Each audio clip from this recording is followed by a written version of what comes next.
This is Steward of the Pack, an urban fantasy collection, written by Heather G. Harris, narrated by Elise Gibbs. If you'd like to hear about Heather's latest gossip, new releases and bargains, please sign up to her VIP newsletter at heathergharris.com/subscribe.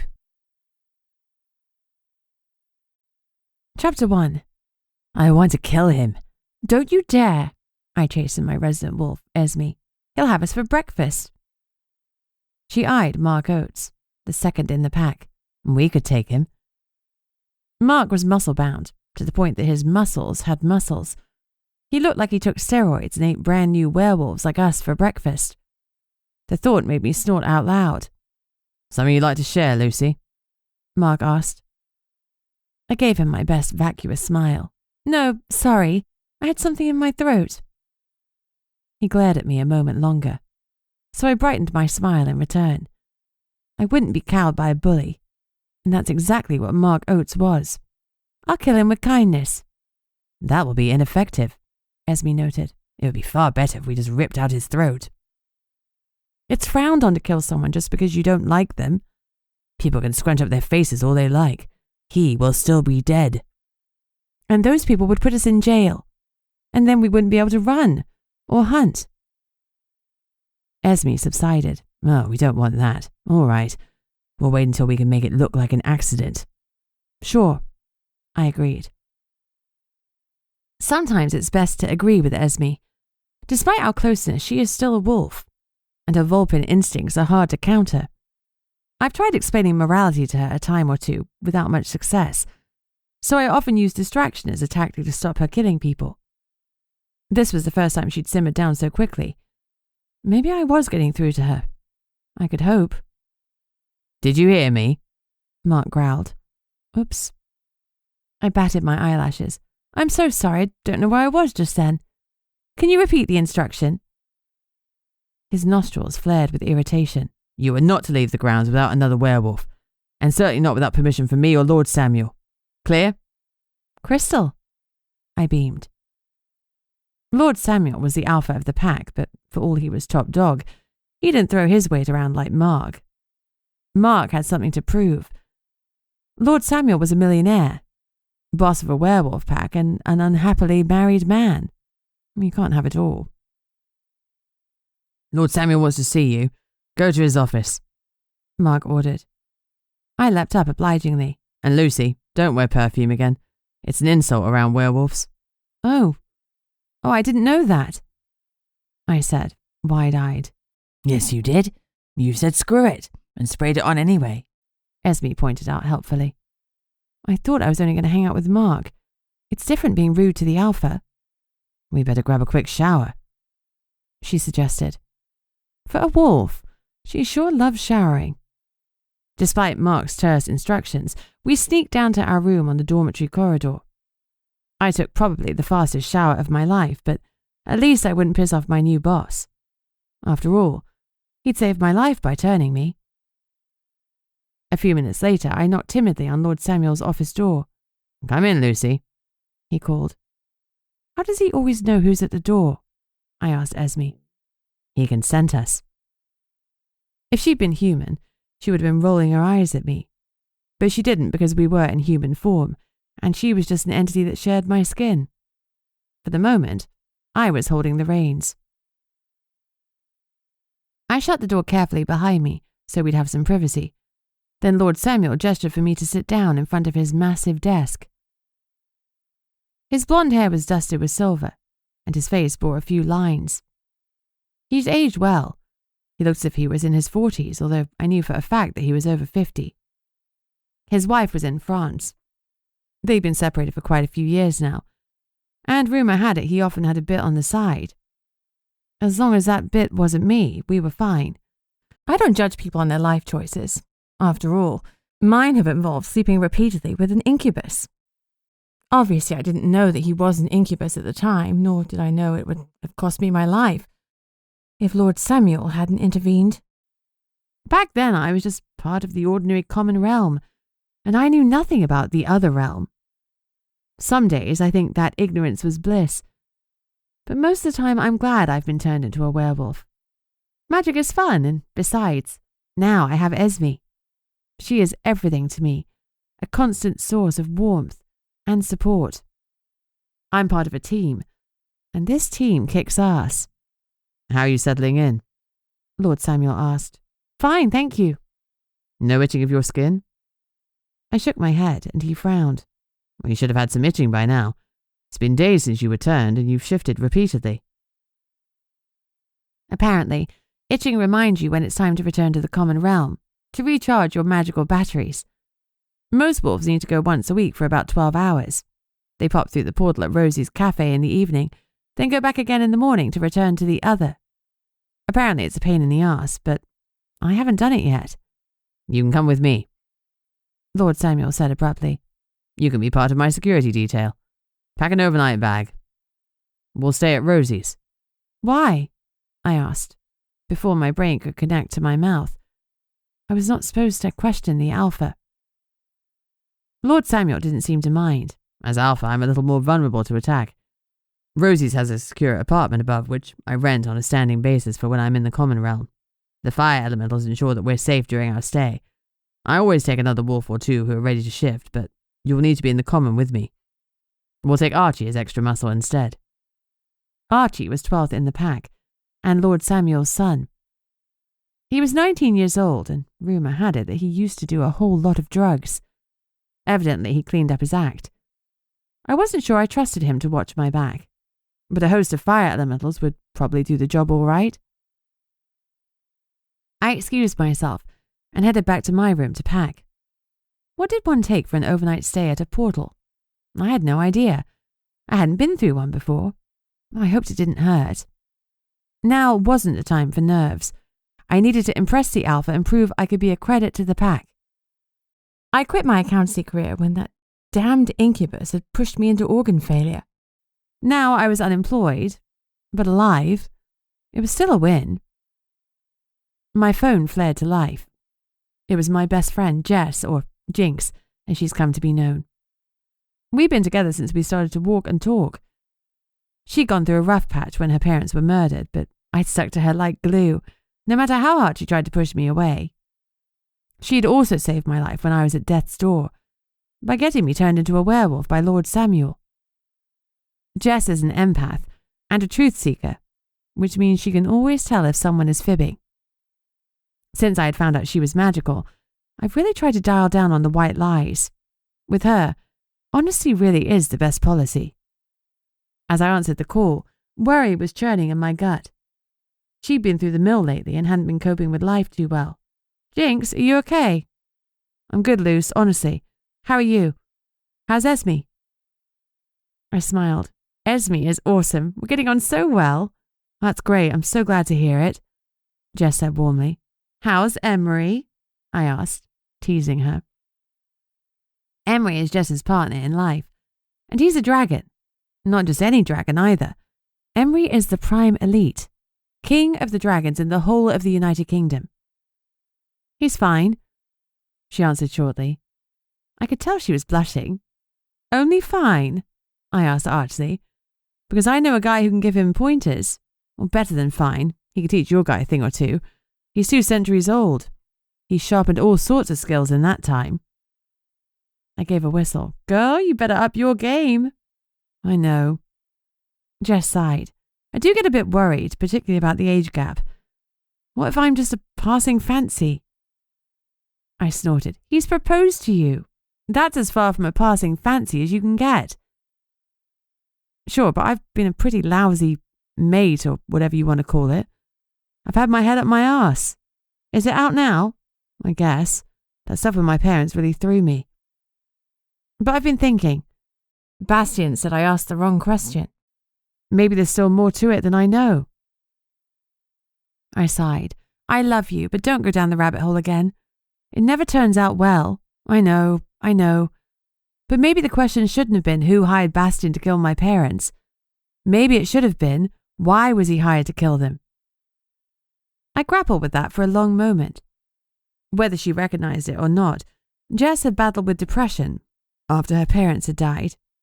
The last thing I wanted was for her to descend into it again. Maybe, I said finally, but just keep your head. And preferably out of your ass this time. And for God's sake, keep Emery in the loop. He's been worried. We all have. I'm sorry. You don't need to be sorry. We love you and we're here for you. Oh, on that note, I have to roll. I'm on security detail to escort wolves that need a recharge in the common. And it's go time in 5 minutes. Are you going to Rosy's? Jess asked. Rosy's cafe is the nearest portal to the pack's home. Its guardian, Roscoe, had recently been promoted to head of the fire elementals, and Jess had been instrumental in the change in leadership. Yeah, we're heading there. Maxwell is running it solo, I said. Well, that must be tough for them.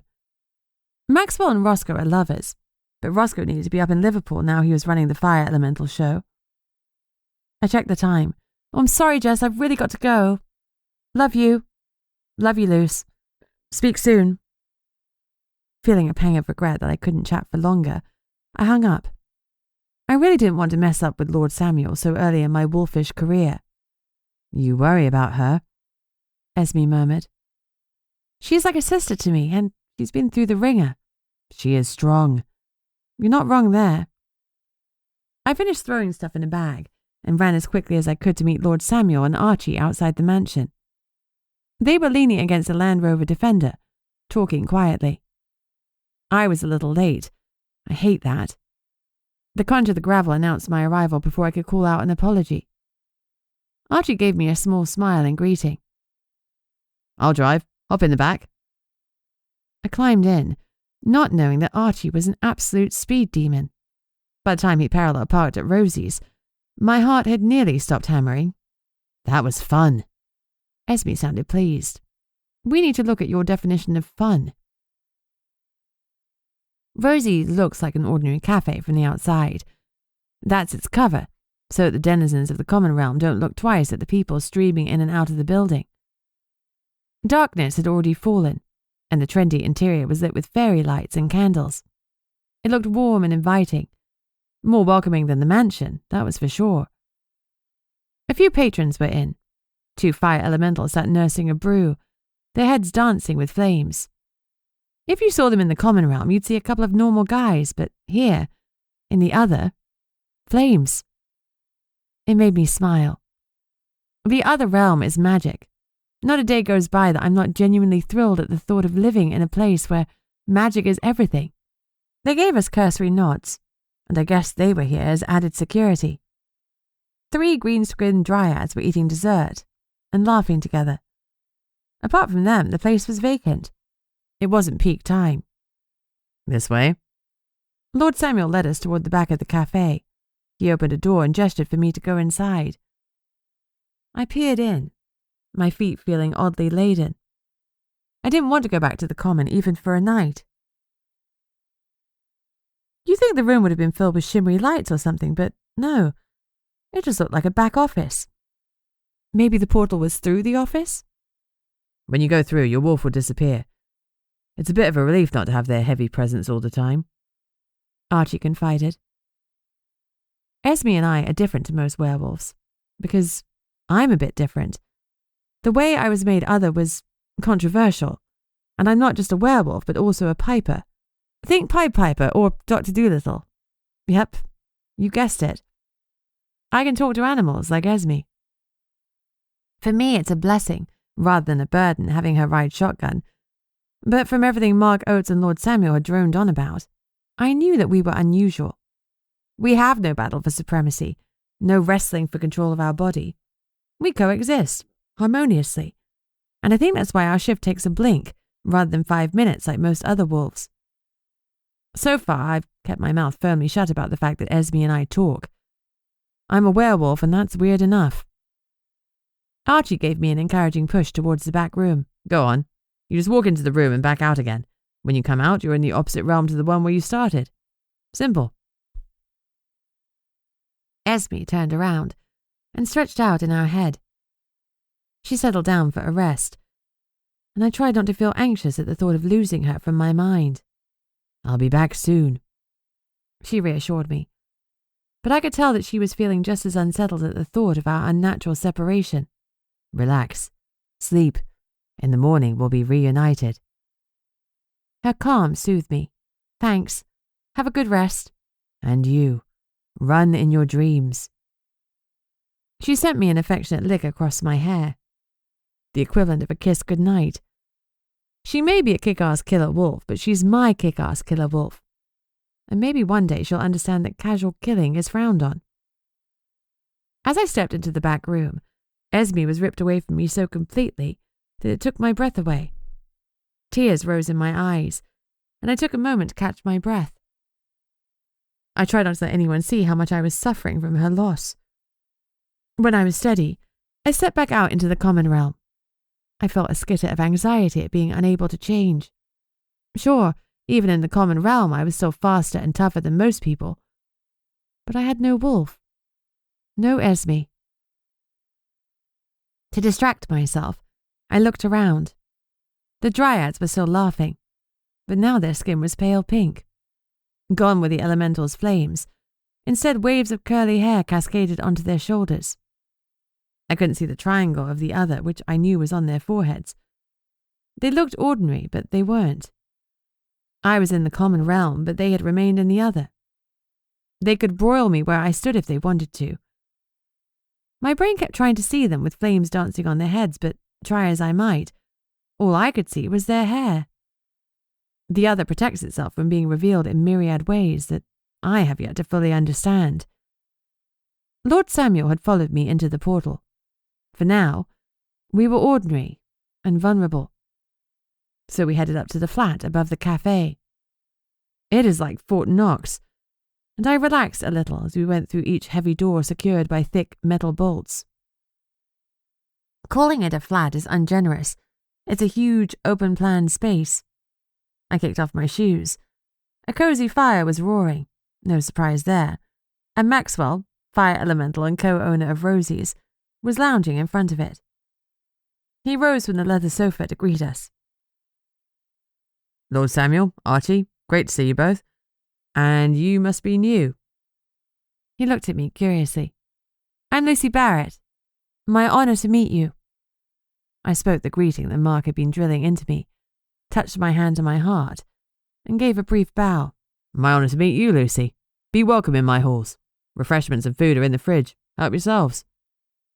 With that, Maxwell withdrew, leaving us in relative privacy. I'm beat, Archie announced. I'm going to bed. He took his bag and walked into the bedroom without another word. I cleared my throat. Me too. I gave Lord Samuel an awkward smile and beat a rapid retreat. I felt better in the confines of the room, or at least I felt safer. But man, was I alone. I reached out to where Esme usually resided in my mind, but there was nothing there. I shivered. I decided a quick shower before bed would raise my spirits, but it only made me feel worse. Esme loves a shower. I hoped the sounds of the water would drown out my sobs, even for sensitive werewolf ears. Tomorrow couldn't come soon enough. Chapter 2. Relief and joy washed over me as Esme snapped back into her rightful place, as soon as I returned to the other. She was jumping up and down, wagging her tail vigorously, licking me excitedly. Lucy, I'm so glad to see you. Back at you. I didn't like that. Me neither. Let's not do it too often. As little as we can, I agreed. I tried to keep my face blank, but Lord Samuel gave me a knowing glance. Happy to have her back? Yes, sir. I couldn't keep the relief out of my voice. I would make a terrible spy. I bet you have a fast shift, don't you? Lord Samuel had explained how to shift and then left me to do it. Part of the shifting process is getting naked, so he'd afforded me some privacy. I gave a one-shouldered shrug like it wasn't a big deal, even though I knew that it was. I had learned that the average shift takes between 3 and 5 minutes, though Lord Samuel's was reported to be a mere 2 minutes. I only take a second. I've made sure not to shift in front of anyone yet, but I knew I'd have to do it eventually. I ignored Lord Samuel's speculative glances and climbed into the car. Uh-oh, I'd forgotten about Archie's driving. The guy was a menace behind the wheel. We survived the trip, and I was back home just in time for another delightful lesson with Mark Oates. This time he was teaching me about hunting, but with zero practical demonstration. He told me about the core of the pack, the top 13 wolves. He told me about a paw of the pack, the collective team for a group of us. As Mrs. Dawes popped in with lunch, Mark kept on lecturing. The guy loved the sound of his own voice. He repeated himself quite a few times, and I really had to resist the urge to tell him I was a qualified accountant and far from thick. I didn't need the bite-sized chunks he was feeding me. The day dragged on, but eventually he released me. All that talk of hunting. Can we hunt? Esme asked. Sure. Anyway, it's definitely your turn to be the leader. We went to our room, and I stripped off my clothes. Let's go, I said to Esme, and the change rippled over us, warm and pleasant. Shifting is good. Pleasure rolled over me as Esme and I assumed 4 paws. The room grew as we shrank to wolf height. The colours dulled and muted, and the smells intensified. We padded out of the bedroom, then out of the mansion. The front door was wedged open so that it was easy for wolves to come and go. We slunk into the night, and straightaway scented animals on the breeze. Rabbits. As my tummy gave a rumble, I sank back completely to let Esme run the show. I felt her decide to catch us some supper. Good call. I was hungry. By the end of the night, we'd caught and eaten 3 rabbits. Esme was elated, and it was hard to not be buoyed up by her joy in the hunt. My human morality dislikes killing things, but when Esme is in charge, it seems to disconnect that part of my brain. I felt her need, her satisfaction. Who am I to deprive her of that? She took the time to give our coat a good clean, especially around our maw. Then we trotted inside, stomach full, and our muscles pleasantly tired. We'd had a good run around the grounds and into the limited woods that surround them. That was a nice run, I said. Longer would be better, but I am content. Let's go and bathe in water. Shower or bath? Shower. I have no wish to stew. Back at the mansion, some dumbass had shut the front door. Damn it. Esme gave up the reins and let me take front and centre. We shifted back onto 2 legs, and I blinked as the colours gained depth once more. I was ready for a shower and bed. I shivered as the cold air prickled my skin. Being naked is a pain in the arse in winter. I reached out to open the door, but it swung open on its own. Mrs. Dawes smiled at me. Come on in, dear. You're letting the cold in. She didn't blink at my lack of clothes. Thanks. Lord Samuel asked me to have a quiet word. He wants you to be aware that some council members will be arriving soon. The Werewolf Council? Why? From Mark I had learned that the werewolves were ruled primarily by their alpha, but all packs were also subject to laws made by an overriding werewolf council to investigate the circumstances of your turning. My mind went blank. We couldn't tell them the truth because Jess would get in trouble. Lord Samuel suggests you discuss matters further tomorrow before anyone gets here. We don't have a precise date for their arrival, but better to be prepared. How are you settling in? I'm doing okay, thanks. Though I miss some home comforts, I admitted. I'm sure you'll be able to go back to your own house soon. Lord Samuel just needs to be satisfied that you can control your wolf adequately. But you seem to be doing fine. Thank you. I miss normal things, you know, like baking. I used to bake all the time with my dad. You can always bake in my kitchen, dear. I'm making bread tomorrow morning. You can join me. I beamed at her. Oh, I'd love that. Could I make some cookies too? Of course, as long as you share them. She winked. Thank you. Not a problem. Have a good night's sleep. You too, Mrs. Dawes. I hadn't made many friends in the pack. Archie was a little young and prince of the pack, and Elena and Noah often hung around him. David seemed shy and unable to string a sentence together when he was near me. Sarah and Marissa were cordial but cool. They were still assessing me. I got it. Really, I did. But Mrs. Dawes' offer really touched me. Maybe I was on my way to gaining at least one friend. You have one friend. You have me. Yes. I smiled. I always have you. Chapter 3. The following morning I had just finished dressing and plaiting my hair for the day when my phone rang. It was Jess. "Hey, you," I answered happily. "Hey, Luce. How are you and Esme?" "We're good, thanks. We had a great hunt last night. We caught 3 rabbits," I said triumphantly. "Well, congrats.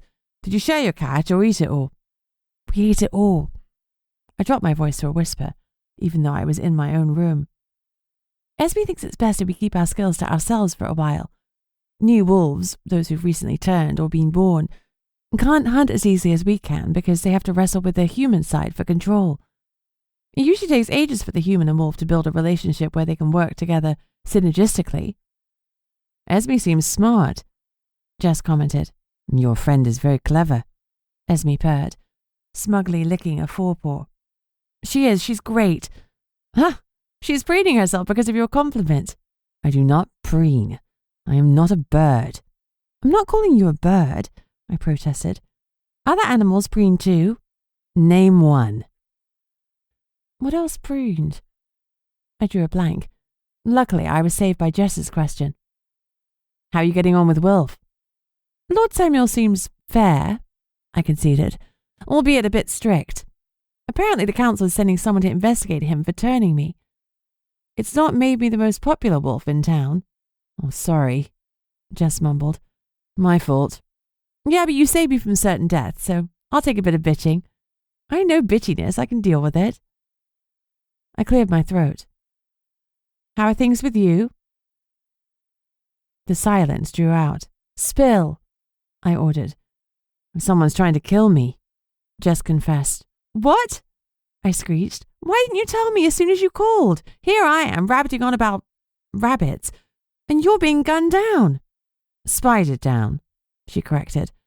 "Someone put a deadly spider in my ankle boot." For a moment I had nothing to say. Death by spider. Imagine that in your obituary. Well, it's better than being chased by a machete-wielding maniac, I guess. Well, that would be scary. And some dude tried to push me down an escalator, but a good Samaritan caught me, so there was no harm done. "Anything else?" "Well, that's it so far, but all that only happened yesterday. The day is young," Jess said cheerfully. I laughed. She is a total nutcase who thrives on adrenaline. "You're enjoying this, aren't you?" "I've been moping. This was the kick up the arse I needed to remind me I'm still here, and I need to enjoy life. Tempus fugit, carpe diem. Any other useless Latin you want to chuck at me?" I asked dryly. "Veni, vedi, vici?" I snorted. "That one doesn't apply." "That's about the only thing I retained from Latin class," Jess admitted. "We had Latin for 5 years." "Well, I've slept since then." I laughed. "So you're really okay?" "I'm fine. I'm going to find out who's trying to kill me and sort them out." "You're a girl with a plan." "Damn right." "Well, if you're all square, Jinx, I must go. I've got places to be." "A date?" she inquired hopefully. Hell no. After the whole incubus debacle, I'm taking a break from the dating scene. Nope, I've promised to do some baking with Mrs. Dawes. "Are you trying to curb the pack bitchiness with baked goods?" "You can't be cranky with a cookie in your mouth." Jess laughed. "That life philosophy would make me very fat. I have no self-control." "You have some. You're not shagging Emery." "True. I'm a paragon of virtue." I snorted. "Love you, Jinx. Keep yourself safe." "I'll be angry if you die." "Roger that. Love you, Lucy." Not wanting to keep Mrs. Dawes waiting, I ran down to the kitchen. She was covered in flour and humming. "Good morning, dear. There's tea in the pot. Help yourself." "Thanks. I'm famished too. Do you mind if I grab some cereal?" "There's cereal, but there's also fresh bacon under the grill if you want to make yourself a bacon butty." I perked up. Brilliant. I splashed a generous splodge of tomato ketchup on 2 slabs of bread and sat down with the brew. There are definite perks to being a werewolf, and having a kick-ass metabolism is one of them. I felt zero guilt for chowing down. All the more reason to bake some cookies. Mrs. Dawes and I baked up a storm, and it was the most fun I'd had in weeks. Mark was off doing who knew what, so I had a whole day to myself. Later that evening, I took a huge plate of cookies to the pack living room and distributed them among the wolves. I got a lot more eye contact, and one of the kids, Bobby, even hugged me. His mum, Sonia, gave me a warm smile. I was breaking through the barriers. I went to bed that night happy and extremely full. At least, that was my plan. Esme had other ideas. Let's go for a little run, she entreated. It's midnight. So? Good point. It wasn't like we needed to be anywhere anytime soon. Besides, I'd been in human form all day, so it seemed only fair that we should get some exercise. We shifted, and I let her take control.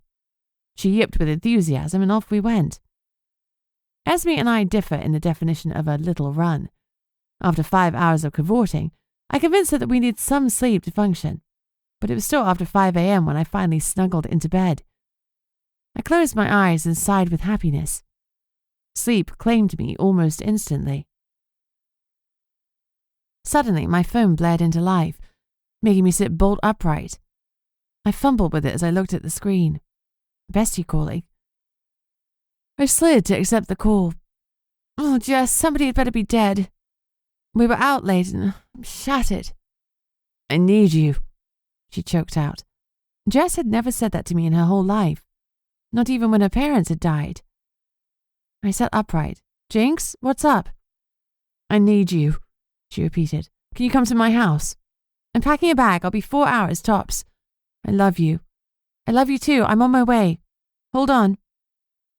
I threw back the covers and started chucking things haphazardly into a duffel bag. I checked the time. 8 a.m. Ode said I couldn't leave without his permission, but there was no way in hell I was going to ask him if I could go. I'd approached Lord Samuel. Jess was a friend of his. He'd let me go. I ran down the corridor, through the packed living room and out the other side to his office, then knocked briskly on the door. Come in, Lucy. As usual, Wilfred Samuel was dressed in a smart designer polo shirt and chinos. He was writing in a notebook or journal, but as I neared his desk, he closed it and moved some papers to cover it. A secret diary. Another day and my nosy ass would have been all over it. But now all I could think about was Jess. Jinx just called me sounding really upset, I told him. She's asked me to go to her. Can I? I swear I have good control over my wolf. Esme snorted. Your wolf has good control over you, she corrected snottily. Well, I can't tell him that, can I? It's a secret that we can talk, remember? Yes, I expect you do, Lord Samuel said, almost absent-mindedly. He was looking at me strangely. What? I asked. He visibly shook himself. Never mind. As it happens, I've been ordered by someone on the Werewolf Council to go to Liverpool and investigate one of the packs up there. I'll be flying under the radar, so it's the perfect time for you to visit Jinx. I'll drive us and drop you off. Won't you need backup? Not this time, no. Wait. Isn't the Werewolf Council coming to question us about my turning? He smiled thinly.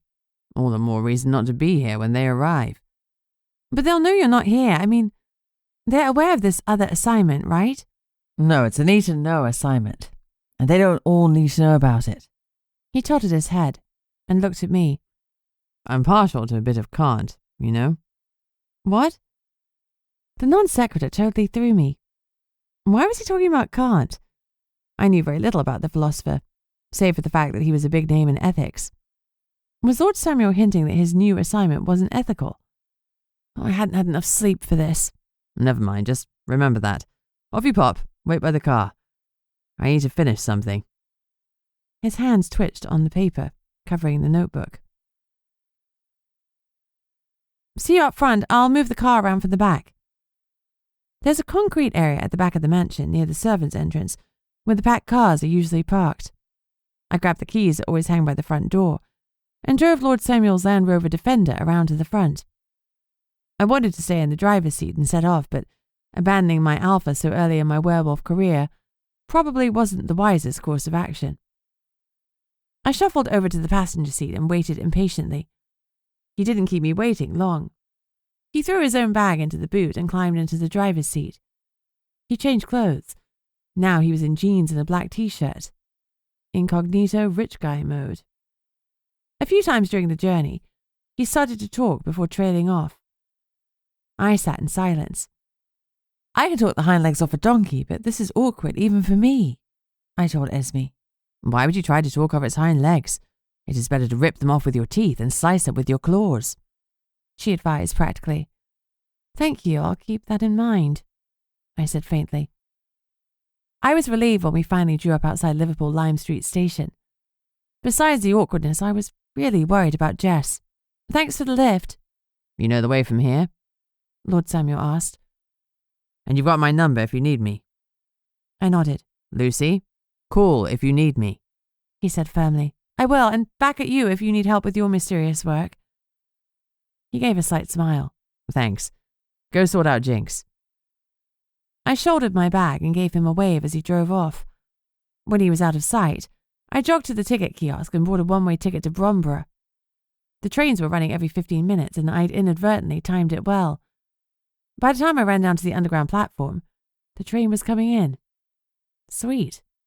It was only a 25-minute ride and a brisk walk to Jess's house, but it felt like an eternity as impatience dogged my every step. Plus, Esme kept telling me we could get there faster if we shifted. That was true, but then we wouldn't have had our duffel or our clothes, and rocking up naked would have been a weird statement to make. At last we rounded the corner onto Jess's street. I jogged the last few steps and wasn't out of breath in the slightest. I loved my werewolf stamina.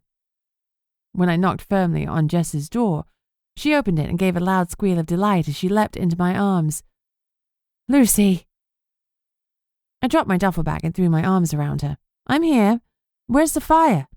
Bloody everywhere, she muttered into my shoulder. Help! I drew back and studied her with concern. I can count on one finger the number of times you've asked for help. Apparently I'm stubborn. I grinned. Wouldn't have you any other way. She looked okay. Her brunette hair was in a messy bun, her go-to hairstyle which she couldn't be bothered, and her blue eyes had a swipe of mascara. She didn't need the makeup. Jess is a beauty.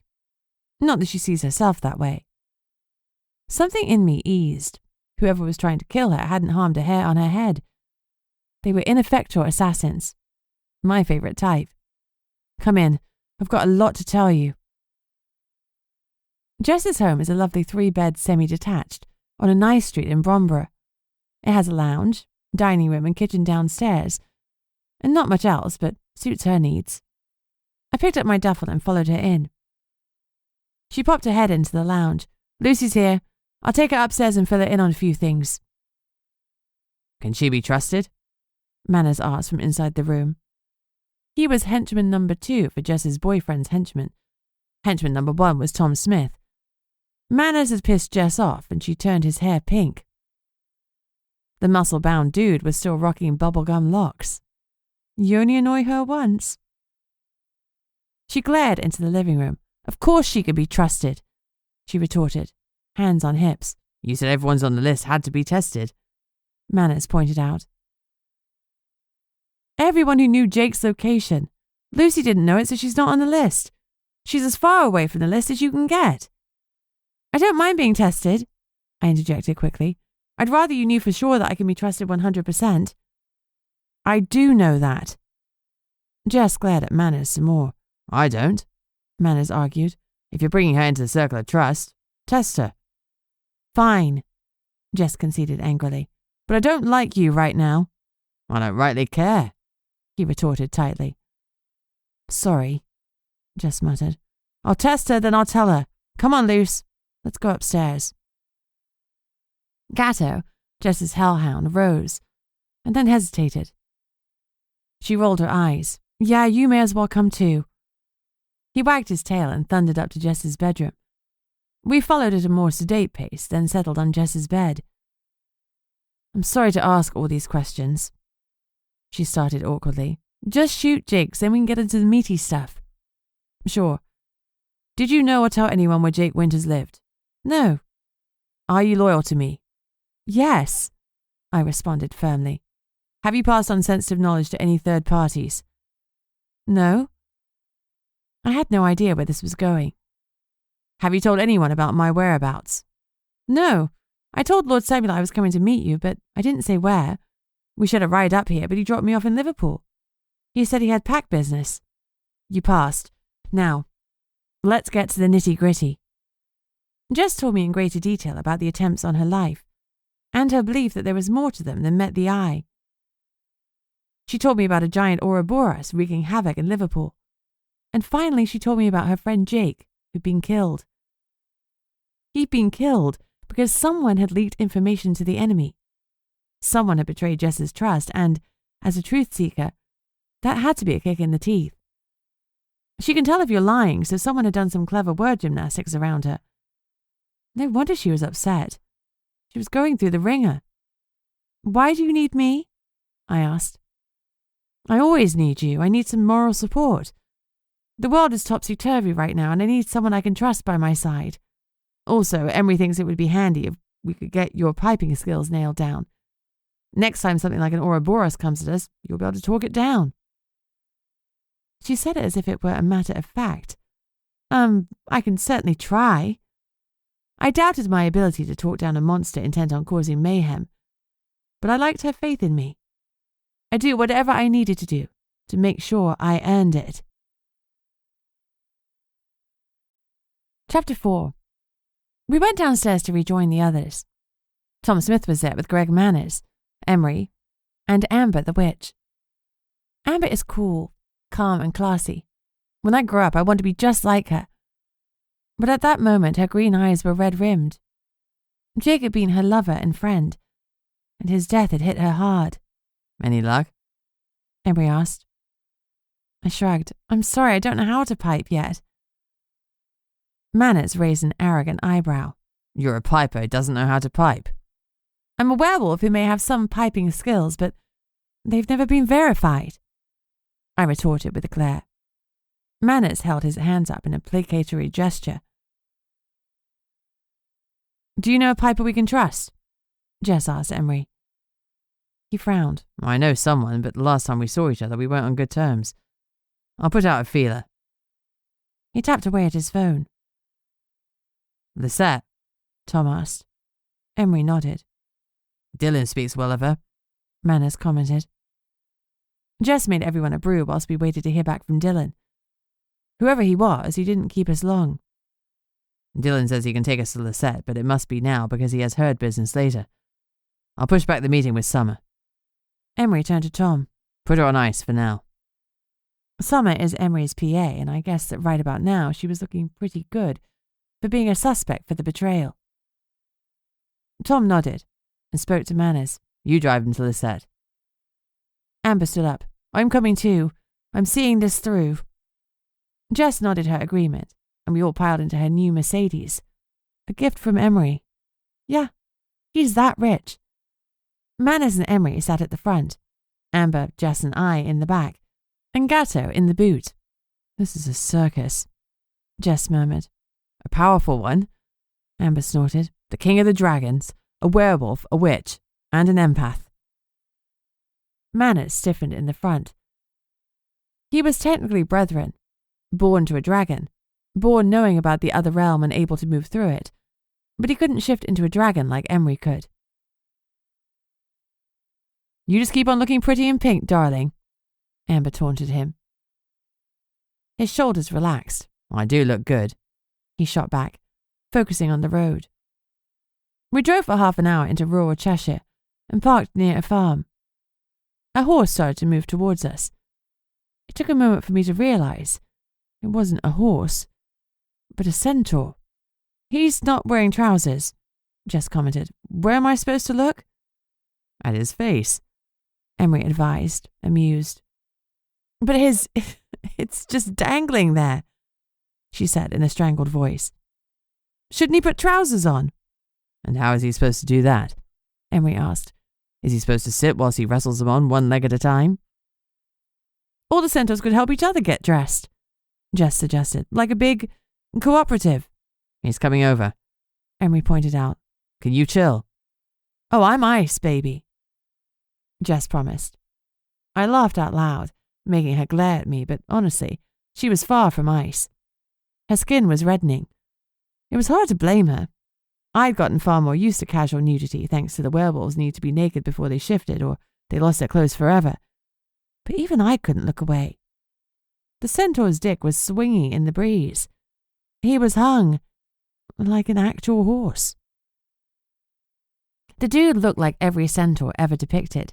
His long brunette hair swept down his neck, curling at his shoulders. He was complete with hooves and tail. And dick. There was no way you could forget the dick. Emery stepped forwards. Dylan, thank you for meeting with me at such short notice. It is my honor to serve you, Prime Elite.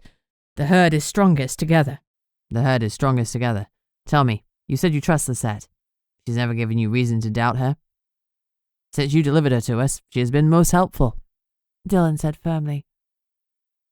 Emery winced a little at Dylan's phraseology. Well, I'm glad she's assisted you. Has she warmed to her post? I believe she's less irate, though it's sometimes hard to tell. Gin helps. She's looking forward to seeing you, but she hasn't had any gin yet, he warned. Emery chewed his bottom lip. Lead on. He looked back at Jess and I, his eyes unreadable. Then he started forwards. I sensed things were going to get dicey, if Emery was hesitating. Dylan led us to a paddock where a bunch of goats were gambling about. There was also a brunette, whose hair was streaked with grey. I guessed her age at around mid-50s, but Father Time had been kind to her. Her face had some smile lines, but she was a stunner, and her body was still toned and lithe. Her expression was poker-face blank. She stood, as she heard the gate creak open. Tom? Emery? She didn't sound friendly. You can take yourselves right back off my land. Lette? Emery greeted her, ignoring her instruction. You're looking well? Old. I'm looking old. And you look not a day older than the day you abandoned me here to rot. I didn't abandon you, he objected. I bought you this land and you said you'd be happy here. I said we'd be happy here. She countered bitterly. I grimaced. Oh boy, she was Emery's ex. I shifted closer to Jess, ready to give her some support or hold her back if she tried to punch the poor woman. Emery was a couple of centuries old, so it wasn't surprising he had an ex or 100, but it's still not nice to be confronted with that kind of shit without notice. Emery was going to be in the doghouse. What kind of house does a dog have? Esme asked. A kennel, usually outside in a garden. I pictured one in my mind and sent her the image. Nice. For a dog, maybe, I conceded. We're canine. Perhaps you could build us our own house. It would make a fine den. I told you we aren't mates. We never could be. Emery's voice was still calm. And she is? Lette asked stridently, pointing at Jess. Her lip curled. That slip of a girl is your choice. Oh, hell no. Jess started forward and I let her go. This bitch deserved Jess taking a swing at her. Lette would learn the hard way that she isn't a pushover. But Jess is calmer than me, made of stronger stuff. I'm Jinx and this is Lucy. Lucy has recently learned about the other realm. She's supposed to be a piper, but she doesn't know the first thing about it. I gave a finger wave. Lette ignored me. Rude. And you're here for pointers? From me? She sneered. Yes, if you can remove your head from your ass long enough to give them, Jess retorted, hands on hips. Her anger was finally rising. Rightly so. Lette sent her a condescending smirk. The kitten meows. How cute. Jess gave her best smiling assassin look that I recognized from high school. This kitten has ripped her enemies into little pieces. I'm not averse to doing the same to you, little mouse, if you want help, my friend. Well then, come here, Lucy. Let's see what can be done with you. These are my goats, River, Phoenix, Blackberry, Ivy, Josie, Bogey, Mystic, Phineas, Mia, Tonka, Piglet, Six, Leilu, and Sugar. You can call me Gin. Gin? Yep. Home is where the gin is. She winked at me, finally acknowledging my existence. Come on over here and meet my goats. I won't bite. She unhooked a hip flask from her belt. Gin and tonic. Magic water for fun people. She threw it to me. It'll help you relax. Have a swig and meet River. He's the friendliest. She laughed at a joke no one else had heard. Sure thing, Mystic. She winked at the goat closest to us. It was jet black, and looking at us in a decidedly unfriendly manner. I happily took a big swig from the hip flask, before spluttering and coughing. There's no tonic in here. My mistake, Lette said easily. But I promise you, no great meals start with a salad. Come over here. Let's start your story. Lette took me to the far corner of the field. This is River. He's lovely. Give him a stroke and say hi. I reached out and stroked the black and white goat. Hi, I said aloud. She smiled. Okay, so you're acquainted. Now imagine that your magic is like a well inside of you. Okay, where's the well? Inside of you, she repeated. Yeah, but is it in my toes or my tummy or my head? Definitely not in your head, she muttered. You're a werewolf, right? Right. And when you talk to your wolf, do you feel a tug anywhere? Esme? What? I'm seeing if I feel a tug. Do you? I feel something, I admitted, but I don't know if I'm imagining it. I'm concentrating too hard. Or I might just be hungry. We could kill and eat the goat, Esme suggested, and then try again. And then you'll know whether you're hungry or not.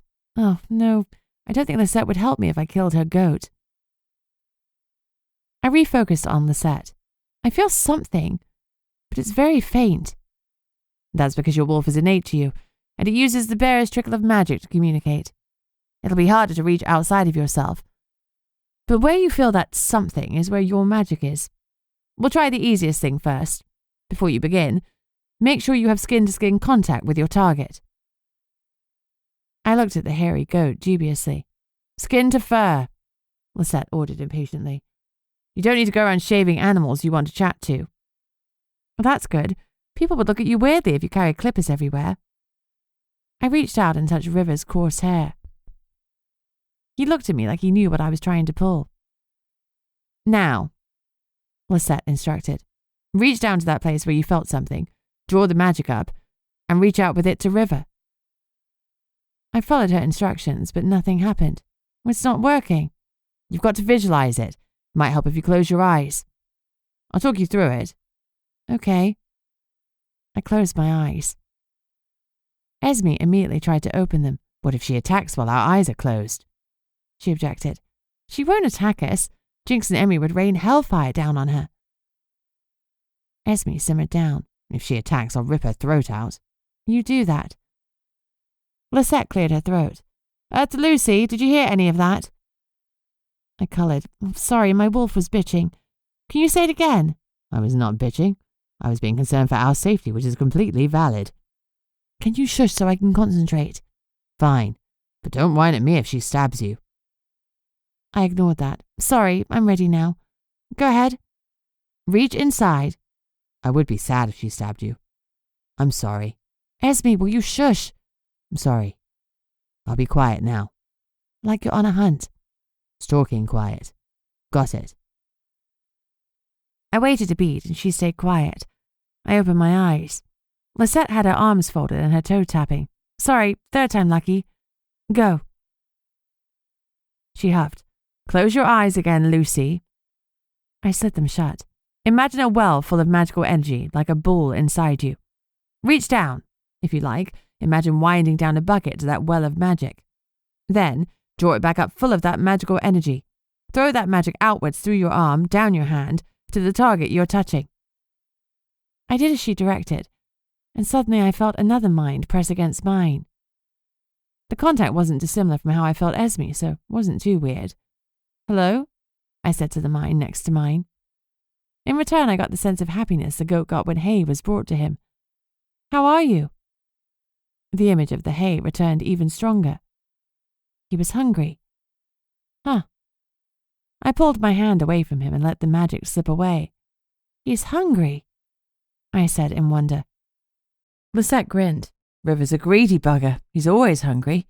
Right, there you go. That's the basics. Just be aware that using your piping skills a lot will whip through your magic faster, and you'll need to recharge more frequently in common. We're all done. Off you pop. Go and practice. On the other goats? No, somewhere else. Get off my land and take that irritating dragon and his new pussy with you. I blinked. Right, well, thanks then. You're welcome. Her voice suggested I was anything but. She took another swig from her hip flask. Actually, I'll see you out. All of you. She sauntered over to where Emery and Jess were canoodling. I've given Lucy the basics. The rest she can learn on the fly. Get off my land. Thank you, Lette, Emery offered. You can take your thanks and shove them where the sun don't shine. You broke my heart and you've come here parading your new mate.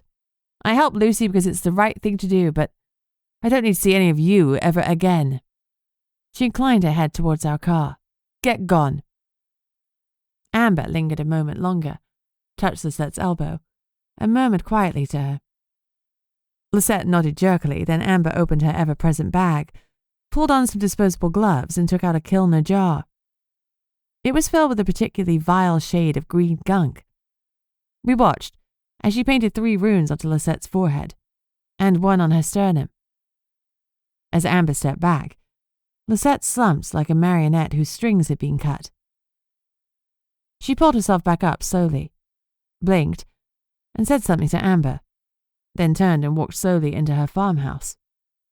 She didn't look back. Amber packed her bag and headed to the car. Come on, she said impatiently. Lisette's anger wasn't natural. Someone had cursed her. I broke the curse. Now, stop dawdling. We have things to do. Chapter 5. We went back to Jess's house where Summer the PA was waiting to be put to the test. I made myself scarce while Jess did her truth-telling thing. Summer was insanely pretty, tall, willowy, and with an exotic look. Emery's glance at her was nothing but professional, but her return glance to him was sultry. Jess met with Summer privately to determine if she was in the clear, and we all waited in the kitchen for a tense few minutes. I busied myself making everyone a brew. Tea helped everything, even potential betrayal. You think she's dirty? I asked Emery. He considered. No, he said finally. She wouldn't betray me. So he wasn't ignorant of Summer's adulation. I'm not sure whether that made it better or worse. The door to the living room flew open. She's good, Jess called out. Summer swayed out and flicked her hair over her shoulder. You'll give me a lift home, won't you, Tom? Tom was already up and moving. Man, I hate women that do that. I'm beautiful and I know it, but I don't wield it like a weapon. Why should I? It's genetics, nothing more. I'm not better than anyone else just because my nose is small and my eyes are big. Ridiculous. Jess was going to need that brew. I knew Summer's attitude would have riled her. I grabbed our mugs and went into the lounge, shutting the door for some privacy. I figured you might need this after hanging out with that Amazonian bitch. That made Jess grin. You got anything stronger? Gin? I suggested brightly. Laughter is the best medicine, but gin is a close second. You spent too long with Lisette. She was nice, albeit a bit pickled. Hopefully now that her curse has been lifted, she can start living her life for herself again, rather than trying to stave off murderous impulses with copious amounts of alcohol. Yeah, that sucks. Oh, this has been a tough day. Lisette loves Emery. Summer loves Emery. I love Emery. I don't love Emery, I promised. He seems nice and all, but he's not my type. But Jinx, remember that Lisette might love Emery, and Summer might love Emery. But Emery loves you. Just like that, the tension drained out of her. Crazy guy. I winked. Okay? Jess nodded. Okay, thanks. Maybe you could reach out to Summer. 2 super hot girls on the prowl together. I'd feel happier if she had a boyfriend. I'm on it, I promised. I took Summer up with some fine fella. Maybe my incubus ex. Amber popped her head into the room. Manners is taking me to one of the local Coven's residents for the night because there's not enough space here for all of us.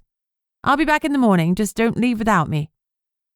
You sure you don't want to stay for pizza and beer? Jess asked. No, thank you for the offer, but I'm not in a socializing space. Of course. Sleep well, Amber. She left abruptly. She's a complicated girl, I commented. She certainly is. We settled down with wine and pizza. We stayed up later than we should, but it was totally needed after all we'd been through.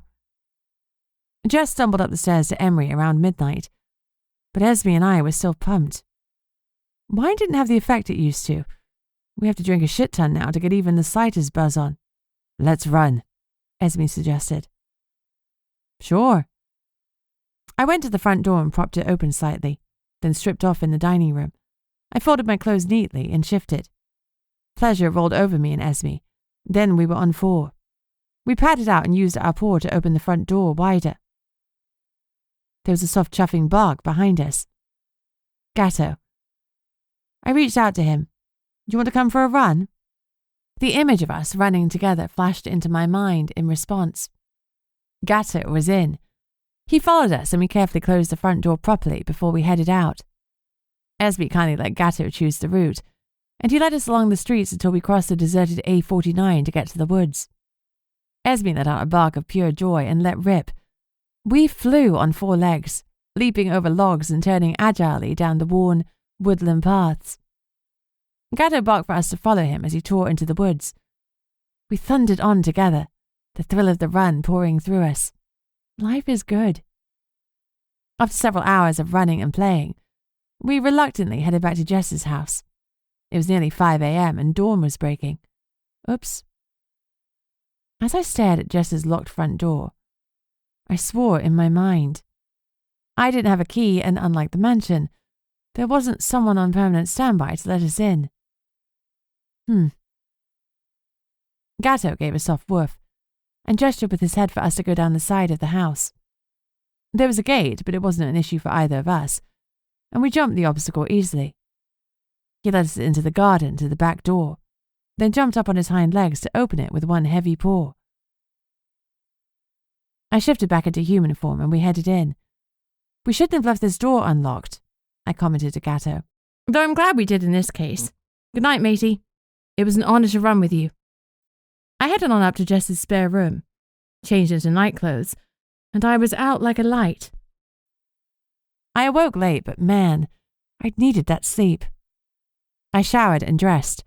Technically, I was on holiday, so I threw on washed-out jeans and some cute ankle boots that were a shade too high for everyday use. I grabbed a pink faux fur jacket for later and headed downstairs. The house was empty except for Gatto. Hey, I greeted him. You needed a lie-in too. It was still worth it. He barked his agreement. I made myself a round of toast with jam and had a brew. When I was confident my brain was working, I phoned Jess. Where are you? I asked. I'm bored. Sorry, I popped into work. I'm on my way to St. Andrew's Church in Bebington to meet some gargoyles. Cool. Gat and I will come too. Meet you there. I hung up before she could object. Better to ask for forgiveness than for permission, right? Jess's car keys were by the front door. She'll be fine with me driving her car, I told Gatto. He tilted his head in that questioning way dogs do. She would be, I insisted. Probably. Come on, we're going to see some gargoyles. I haven't met any yet. I love this realm. He followed me happily out to the car and jumped in the boot. He wanted to get to Jess too. I chucked the pink jacket in the passenger seat and looked down at the ankle boots. Not the best choice for a driving shoe, but they looked pretty, and I was too stubborn to change. Plus, Manners was supposed to be on Jess' watch today, and he'd have a hernia when he saw my outfit. It was worth it for that alone. Jess texted me and asked me to pick up Amber on the way. If I hadn't known better, I'd have thought my bestie was trying to keep me out of harm's way. If someone was trying to kill her, I was going to kill them first. Or at least stop them and maul them a little. To maul effectively, you must maul a lot, Esme advised. I'll take that under advisement, I said, filing that information under things I must immediately forget. Esme is a law unto herself. I was glad she was on my team. Chapter 6. I pulled up in front of the Coven's residence and rang Amber to let her know I was outside. Turns out their home was a block of apartments. It was not what I'd envisaged for a witchy coven. Surely they resided in chocolate box thatched cottages. My passenger door opened, and Amber swung inside. She was dressed head to toe in black. She normally wore colour, and I felt a jolt of sympathy for her. She was in mourning. "Hello, Lucy. Thank you for picking me up." "No problem. Lift sharing saves the planet, after all." I started the car towards Bebington. "Have you met any gargoyles before?" she asked. "No. Are they scary?" "Not especially, though you'd know about it if they bit you. They're rude, really foul-mouthed little so-and-sos. Be prepared. Brace for swearing. Check." We fell into uncomfortable silence. I cleared my throat awkwardly. "Hey, I'm really sorry about Jake. That's just awful." "Thanks." The silence descended again, choking us. What to say? What to say? Amber looked out of the window. "Part of me doesn't believe he's gone. We spent so much time apart because of my job. And the fact that he was in hiding for his life," I pointed out. Jess had told me their sad tale over some wine the previous night, and I really felt for the abrasive witch. No wonder she had a chip on her shoulder.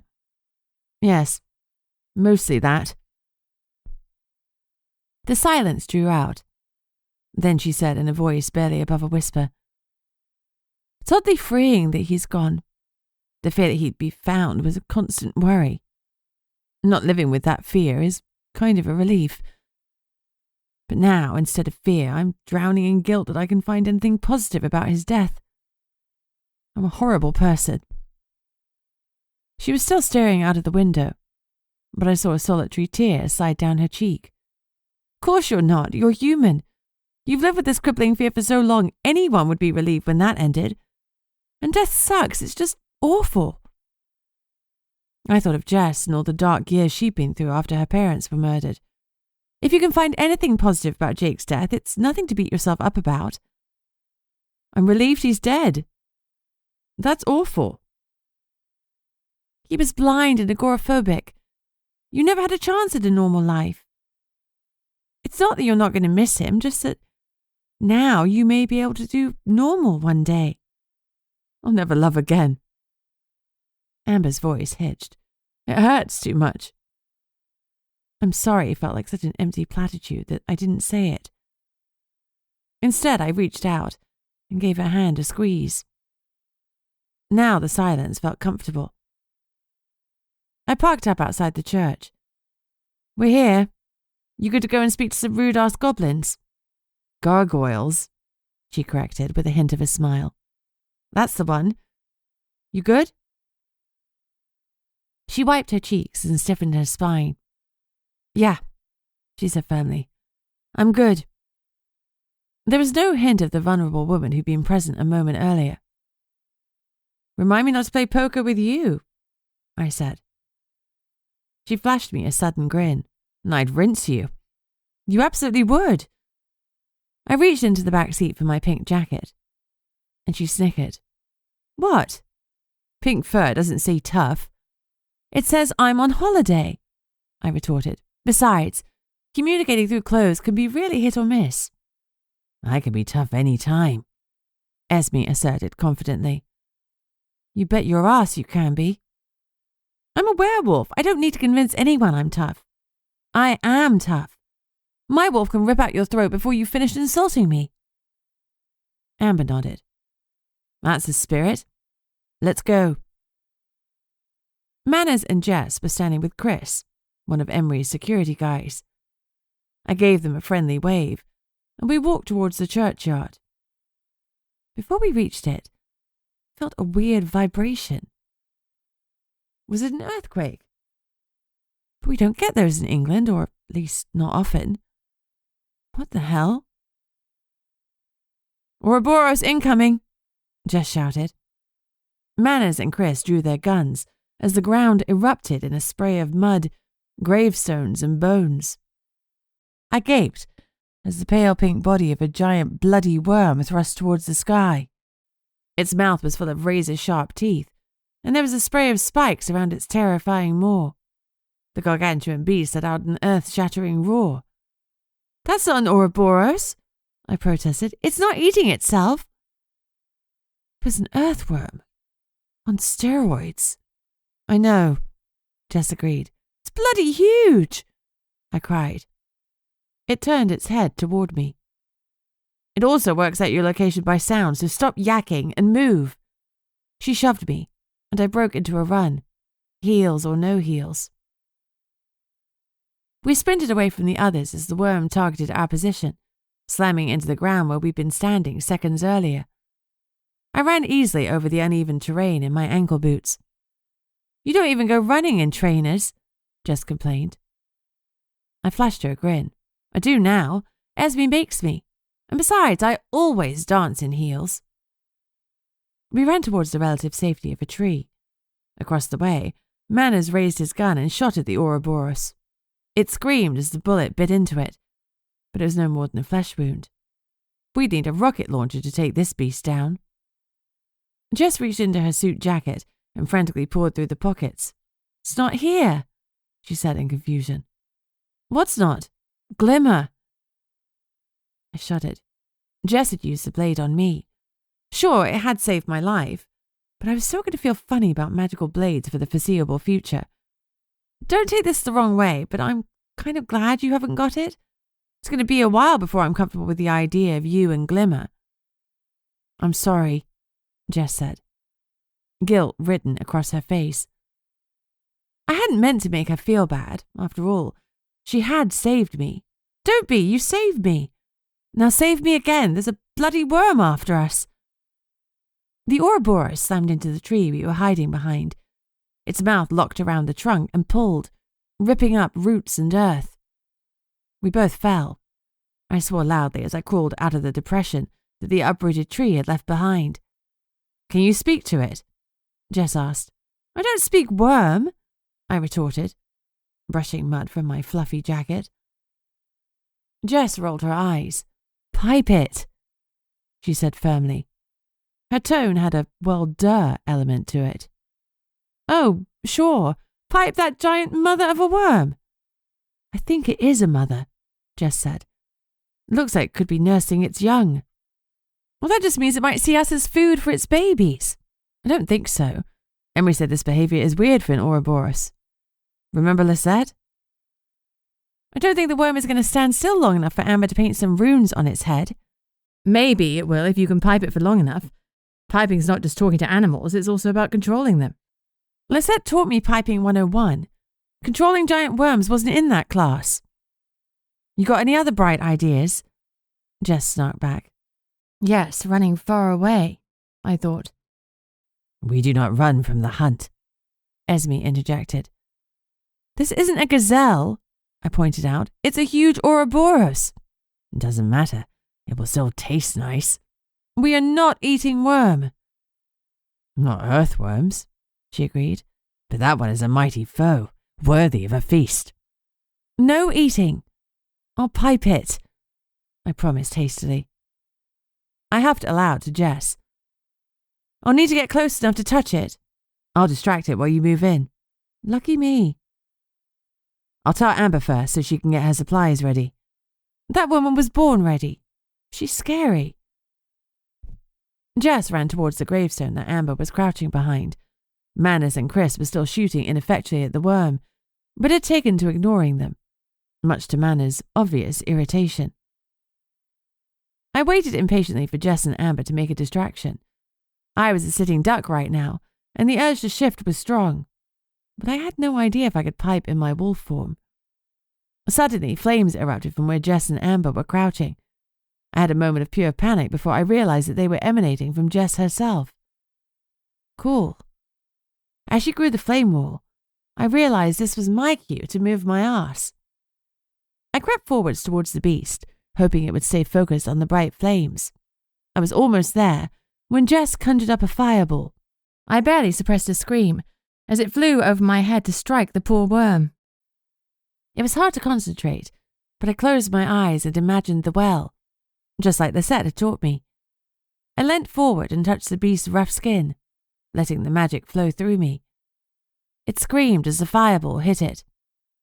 We're friendly. We don't want to hurt you. We won't hurt you if you just stop attacking us, I sent an image of us all sitting together, no one attacking anyone, and I laced the image with warm, soothing vibes. The worm swayed and stilled. I could feel its anguish, fury, and helplessness. Jess was right. The Ouroboros wasn't attacking us by choice. Something, or someone, was driving it. Slowly, the worm slid back down into the ground, leaving only her head visible. Amber stepped forwards bravely with her paintbrush and potions, opened a jar of gunk, and started painting runes on the beast's gargantuan head. She got through 4 separate jars before she had a visible effect. The Ouroboros swayed and gave a scream of anguish. But slowly, its milky white eyes fixed on us, as if seeing us for the first time. I opened my eyes. "We're here to help you, I promise," I said aloud. I imagined how I felt about Jess, and I sent all that warm friendship down the magic to the worm. We should be friends. The worm opened its maw, and a noise like a purr came out.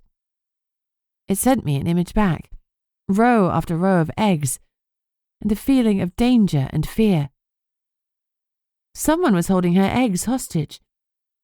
She sent an image of her attacking people in Liverpool, and a feeling of anger and helplessness. Without knowing precisely how, I understood that she'd been instructed to cause the damage. Some blackmailing two-legs were trying to break the verdict that kept the other realm secret and hidden. Who? I asked desperately. Who has the eggs? Two-legs. She sent back the same image of the eggs, but now there were more people in the image. They were blurred and faceless, like their identity was protected by a spell, or she just remembered what we humans look like as individuals. It was like showing me a pack of monkeys. I wouldn't be able to tell them apart straight away either. "The curse is broken," Amber said with a smile of relief. "The Ouroboros is being controlled. It was a compulsion of violence." "It's more than that," I disagreed. "Whoever did this to her has her babies, her nest of eggs. If she doesn't rampage like she's instructed to, they'll destroy them." Jess swore darkly. "Does she know who has them?" I'm paraphrasing. Her mind is a lot more animalistic. "They've got 2 legs, like us. They hope to use her to break the verdict. If there's enough destruction, it'll be hard for the common to continue accepting our explanation of sinkholes and gas explosions. Credulity will only stretch so far." As I spoke, the worm pushed more information to me. Most of the time, the inspectors are there when she arrives at a specified destination. Two Legs wants the inspectors to look heroic. The Ouroboros doesn't know who has her eggs, not even if the kidnappers are male or female, because she can't distinguish between us. It's like us not being able to tell the difference between 2 ants. "Well, that's humbling," Manners muttered. "Does she know where her eggs are?" Jess asked. I asked the worm and paused while the answer filtered in. No. They were taken and moved. She's grateful that the rage is no longer driving her, but she's still going to follow Two Legs' directions. She was told to come here to attack us, but she wasn't told to attack the gargoyles. Manners frowned at Jess. "You're still the target." Jess turned to Chris. "Do you have a tracking device in your car?" He nodded, went to the Maybach and opened the boot. He rifled around in a suitcase for a few moments, then came back with a hefty-looking gun, loaded with something red and flashing. "I've put in a trank gun," he said. "We can use that as a delivery method." "Lucy, can you ask if she'll let us track her? Then, until we can secure her eggs, we can make sure we're first on scene when she's wreaking havoc." I asked her, sending her an image of something being shot into her so we knew where she was. I felt her agreement. She'd do anything to help us so she could find her babies again. I nodded to Jess, and the Ouroboros lowered her head and opened her mouth wider. "Hide it behind a tooth if possible," Jess instructed. Manners took the gun from Chris and stepped forwards. He raised the trank gun and shot the tracking device into the worm's mouth. She let out a rumble of complaint, but otherwise didn't fuss, then closed her great mouth and bobbed her head slightly. She gave one last roar for good effect before disappearing back into the ground. The connection between us was severed. I blinked at the loss. It was like having whiplash. I reached out hastily to Esme to make sure I hadn't severed anything between us. I'm still here, Esme reassured me. Phew, I couldn't be without Esme now. She was like a ride-along best friend. Together, we were prepared for anything. Chapter 7. Jess asked me to escort Amber home.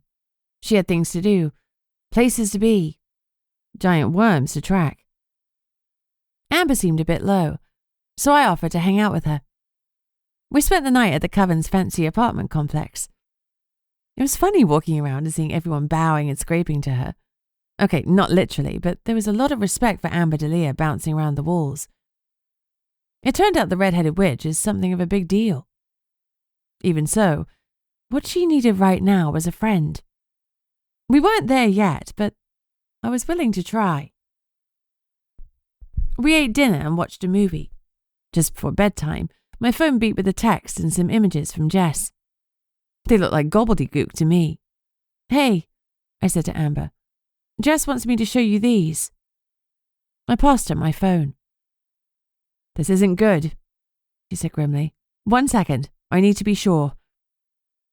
She disappeared into her bedroom and came back a moment later with the biggest book I'd ever seen. Grabbing some plain paper and a pen, she started turning the ancient pages slowly and carefully, then writing on the paper. After a few moments, she turned to me, her eyes wide. We've got a problem. What kind of a problem? A demonic one. I sighed. Oh, demons are real. Yes, they're normally in another realm, but this is trying to open a portal so they can pour into this one. And the really worrying part is it needs to be done under the light of the full moon. It's the full moon tonight, I confirmed. Exactly, she said grimly. Shit. I took back my phone and dialed Jess. Hey, Luce. We managed to secure the ouroboros' eggs, thank goodness. They've been guarded by a werewolf from Jimmy Rain's pack, so the wolves are going to be involved. And, worst of all, we found some runes in the house. I sent you some pictures. Have you seen them? Jess asked. Yeah, you've turned Amber into a crazy person. She's scrolling down translations and muttering to herself. But the headline? It's a ritual to summon demons. Jess sighed. Oh, of course it is. The ritual needs to be done under the light of the full moon. I paused. That's tonight. Yeah. So where do you need us? I asked. Jess rattled off an address, which I wrote down hastily. Amber drew up Google Maps on her phone and showed me the estimated time of arrival. I'll drive while Amber carries on translating, I told Jess. We'll be there in 30 minutes. I hung up and turned to Amber. We better move. Time to kick some demon ass. Amber looked at me flatly. We better hope to hell they don't get close enough for us to kick their asses. We must stop them entering our realm. Or they'll destroy it. Has anyone ever told you that you have a sunny disposition? No. Makes sense. Come on, sunshine. Let's roll. Amber glared at me, grabbed her huge book, paper and pen, and followed me out. You better drive steady while I translate, she bitched. You won't even know you're moving, I promised. Esme was happy in my head, almost bouncing with excitement. What's up? I asked curiously. We're going to kill something today. Probably lots of somethings. I can't wait. My mouth dropped open. What? Amber said, giving me a weird look.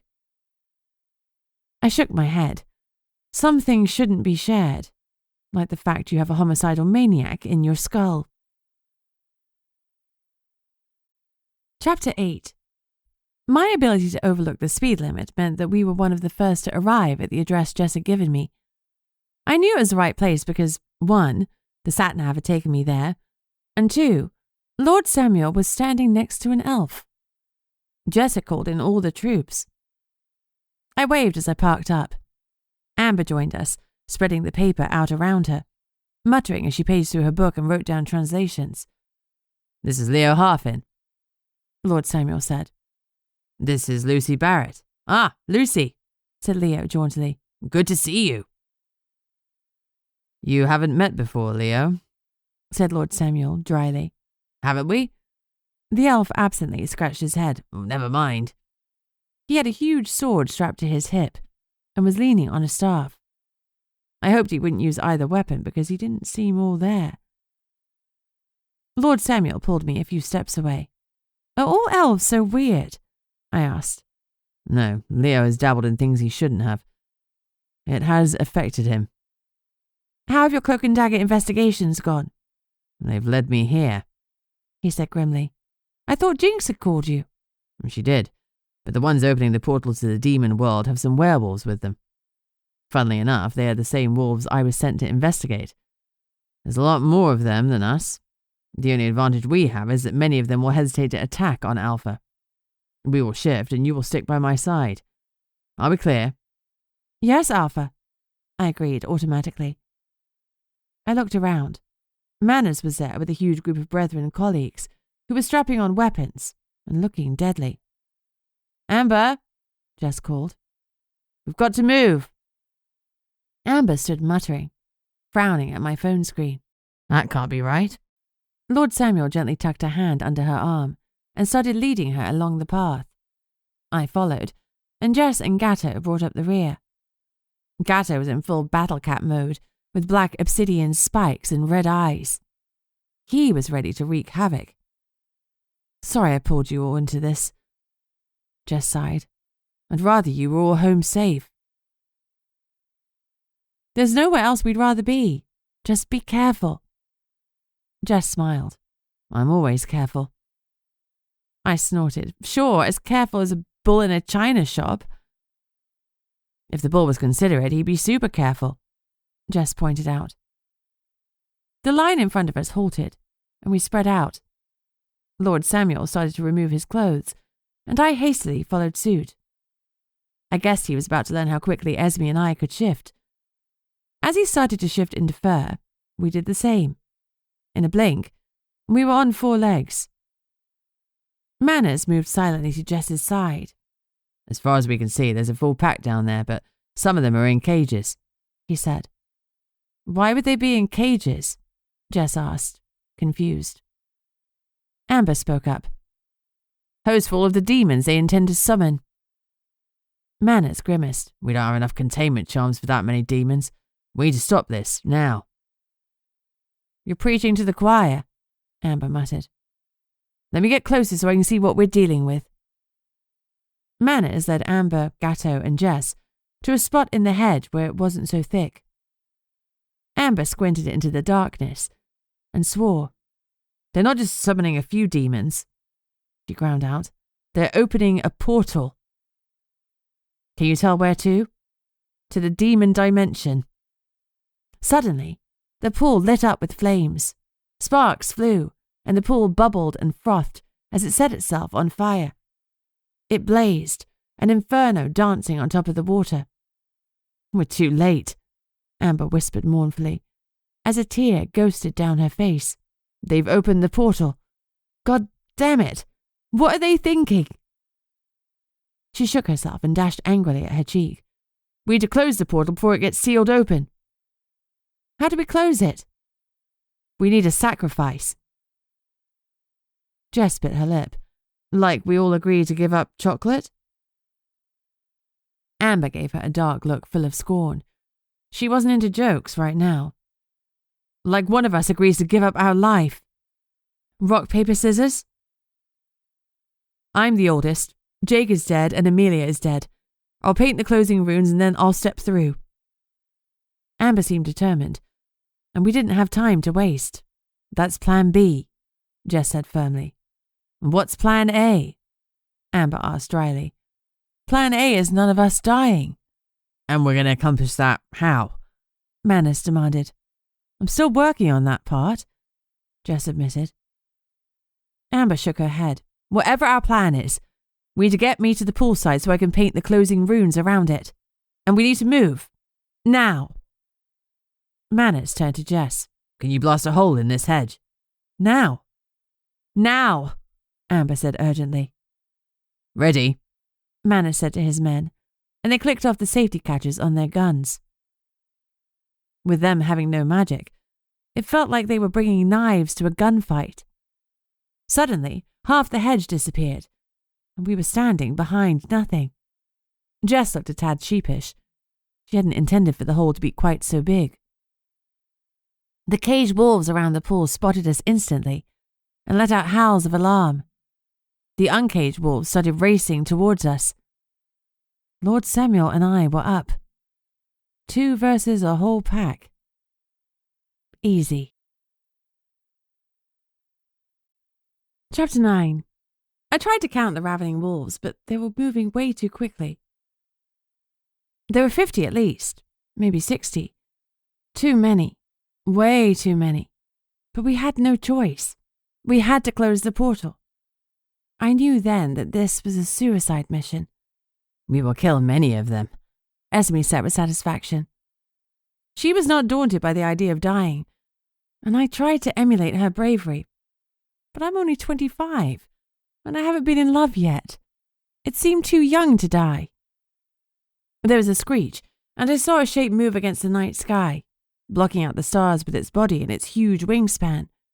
Its fierce shriek momentarily distracted the hordes of wolves from their forward motion, and they pulled together cautiously, eyes on the sky, looking at the predator above them. A griffin somewhat improved our odds of survival, but things were still going to be dicey. Go, while they're distracted, Manor shouted to the brethren. We attack, Esme said eagerly. Lord Samuel agreed. He leapt forward and we followed. Somehow he was more imposing on 4 legs. His fur was black and gold, and he sank into the night, whilst our white and grey shone like a beacon. We ran together towards the idiots that wanted to condemn us all. Lord Samuel let out a fierce growl, and the nearest wolves dropped back. But we didn't. We attacked with tooth and claw, ripping and rending their flesh. Howls of pain filled the air as bullets and teeth ripped into the wolf pack. The brethren were fighting in teams, trying in vain to keep the wolves from tearing into them. Human and wolf blood sprayed the field. I was dimly aware of Jess fighting with some vampires, but I couldn't afford to lose focus. Fire was being flung about the battlefield like it was candy, but my concentration was tight, always on the next wolf. We couldn't take our eye off the ball for a second. Suddenly there was a lull, and the attacking wolves drew back. They formed a loose circle around us, and my stomach sank. We were doomed if they attacked us all at once. Get back, Lord Samuel barked. Esme and I obeyed and slunk further back. He challenges, she explained, as another wolf approached. It was Jimmy Rain, the deadly alpha of this vicious pack. He was huge, taller than Lord Samuel by quite some way, and his coat was similar to mine. In the darkness, the moonlight bounced off his exposed canines. He was already bleeding. Someone had stabbed or shot him, but it hadn't been enough to kill him. Hopefully, though, it would give Lord Samuel a much-needed advantage. The 2 hulking wolves circled each other whilst the pack fell deathly silent. Anticipation hung in the air as we all watched. The battle raged on around us between the brethren and the witches trying to open the portal to the demon realm. Winner would take all. I prayed that Lord Samuel was tougher than his mild-mannered demeanour sometimes suggested. Surely he must have won some battles to reach alpha status. I held my breath as he charged toward Rain. The rival alpha ran to meet him, teeth bared. With his tail high with confidence, Lord Samuel pounded forward. He increased his speed and lowered his head, butting firmly into his adversary. Even braced as he was, Rain lost his footing. In close quarters, Samuel didn't hesitate as he ripped into his enemy with his teeth. Rain let out a yowl, but although he was down, he wasn't out. He returned the attack savagely, and the air was filled with growls and shrieks as the 2 wolves tore fur and flesh alike. Suddenly, Rain twisted his body and found his feet again. He surged back, swiping at Lord Samuel with his claws to force him to back away. Lord Samuel let out a small yip of pain, as Rain's claws struck his haunches, but the wound seemed shallow. Rain danced back, teeth bared, but now in a gloat. That little nip isn't worth gloating over, Esme said in confusion.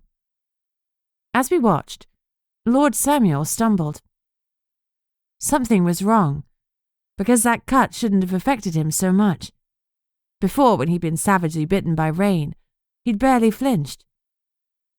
The wolves around us watched, some with defeat in their body language. Although they seemed to want Samuel to win, they thought the fight was over. Why? Lord Samuel seemed to get a grip again and surged back to Rain, attacking him with a vengeance. Rain was taken aback by the onslaught because he'd expected Samuel to fall. Poison, I growled at Esme. I bet his claws were poisoned. That's why Lord Samuel was fine when Rain used his teeth but struggled after that little slice. Disgusting, Esme muttered. Dishonourable. Lord Samuel swayed on his 4 paws as he took a staggering step forward. Rain prowled closer. And that was when Samuel proved that brains can beat brawn. As Rain approached, Samuel lowered his head, tail between his legs, looking every inch defeated. He rolled to the floor, belly to the air, and Rain stalked closer, unable to resist one last slash of his claw. As he threw back his head and howled his triumph, Lord Samuel leapt up and his jaws closed on Rain's exposed throat. But my alpha was fading fast, and his bite lacked the depth it needed to deal a killing blow. Blood poured from Rain's ruined neck, and he wasted no time in turning tail and running away, doubtless to a healer he'd secreted nearby. Most of his wolves followed his lead and slunk into the shadows, leaving me alone with Lord Samuel. He let out a whimper. Then he met my eyes and gave a distinct jerk of his head, instructing me to come closer. Esme and I shifted into human form. I think you've been poisoned, I said. And he whined. Pipe him, Esme ordered. Of course. I hastily knelt next to Lord Samuel and touched his fur, then reached to the well inside me and drew it down to him. He felt the connection between us, yet I registered no surprise. Had he known this whole time that I could pipe? You must hurry, Lucy. I am dying. I can feel the poison. If I die because of Rain, he will become alpha of the home county's pack. I stared at him blankly. What are you saying? I'm not stupid, but I needed this to be spelled out. I wanted so badly to be wrong. You need to kill us, Lucy. Quickly. It is time for you to become alpha. All I could see were his blue eyes, pleading with me. Think of Archie, of Mrs. Dawes, Sarah and Marissa. All of them. How would they fare under Rain? I already knew the answer to that. I stared at him in abject despair and shook my head. I can't.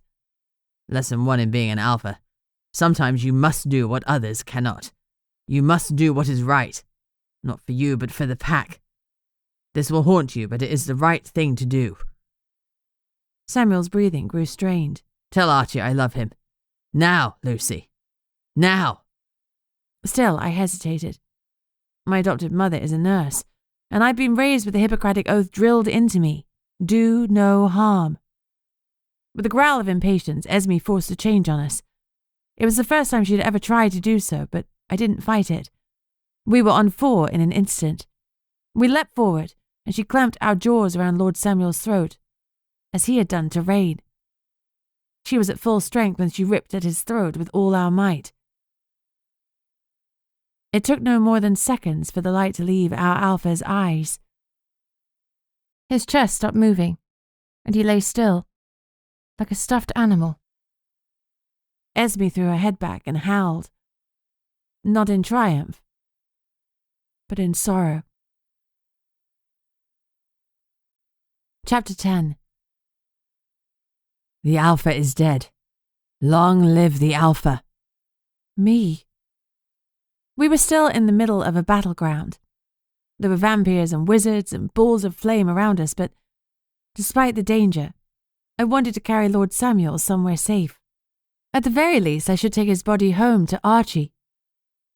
Esme agreed to the shift, and in seconds, I had arms again. I bent and lifted the wolf's warm corpse. A few months earlier, I'd struggled to carry my shopping bags in from the car.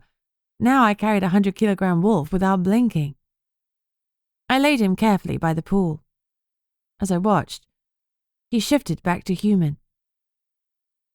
Seeing his ruined throat and glassy eyes was something I would carry with me forever. Somehow it had been easier to see his death in his animal form. Now he was human. I couldn't deny that Lord Samuel was dead. By my hand. I wiped at my tear-streaked face and tried to get my head back in the game. We were still in danger. I felt vibrations in the earth through my bare feet, and mud sprayed everywhere as the Ouroboros made her entrance. This time her eyes weren't shrouded in rage. She was on our side. She just needed to know it. She needed to know that her eggs were safe. That, at least, I could do. I hastily ran to her pink body, focusing on that task and not the blood that was quite literally staining my hands. My Piper magic was still standing ready, and it took no effort at all to make the connection when I touched her. "Your eggs are safe," I promised. Her jubilation washed over me, together with an eagerness to assist. She wanted to know how she could help, so I pictured the stragglers of Rain's pack. Attack them. I felt an affirmative from her. Then she disconnected from me and rammed into the wolf nearest to her. She opened her mouth and effortlessly chomped it in two. I looked around. The battle was done. The demons contained once more. Leo Harfin and his elves had managed to confine them, and Amber had sealed the portal. I couldn't see Manners. Where the frick was Manners? With the closure of the portal, the remainder of the werewolf pack that had survived the ravages of the Ouroboros and the Griffin drew together and ran for a hole in the hedge. The brethren, battered and bleeding, let them go. The vampires slid back into the shadows and phased away. All that was left of our enemies were the dead and the demons. Amber was frantically painting containment runes on the remaining cages that didn't have crystals glowing around them. It was a temporary measure. More containment charms would be needed to secure the demons completely, but it would do for now. The elves were doing their thing, chanting and holding out lamps to imprison the demons. One by one, the cages were emptying because the werewolf hosts had to be sacrificed to secure the demons. More elves joined their fellows, so they had 6 sets of crystals now. But that still left 4 unbound demons. As the wolves ran away, I reached to the Ouroboros one last time. But I forgot to touch her first. The strain was too much. My skin exploded in the worst sensation I'd ever felt. I groaned, and everything faded to black. I was jostled awake, and my eyes flared open. "Hey," I said to Jess, wincing. "Did we win?" "We kicked ass and took names," she promised. My head was pounding. I reached out to Esme to see how she was and clutched at nothing. Panic tore through me and I sat up hastily, making my head hurt even more. A groan slipped out. "Oh, my head really hurts and I can't feel Esme."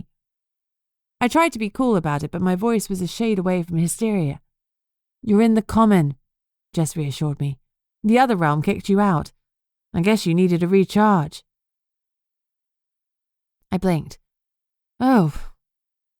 I looked down at myself. I was dressed in Emery's suit jacket, and nothing else. Not a fashion choice I'd roll with. Jess shrugged. "I still think you look hot." I laughed a little and nudged her. "You're the best."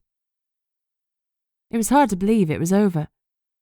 My smile faded abruptly. "Lord Samuel." "Inside?" Jess suggested softly. I looked around, suddenly realizing that the car might not be the best place for this chat. She'd driven me to her house whilst I was unconscious. We walked inside, leaning on each other. We looked a sight, If the neighbours saw us, they must have thought it had been one hell of a party.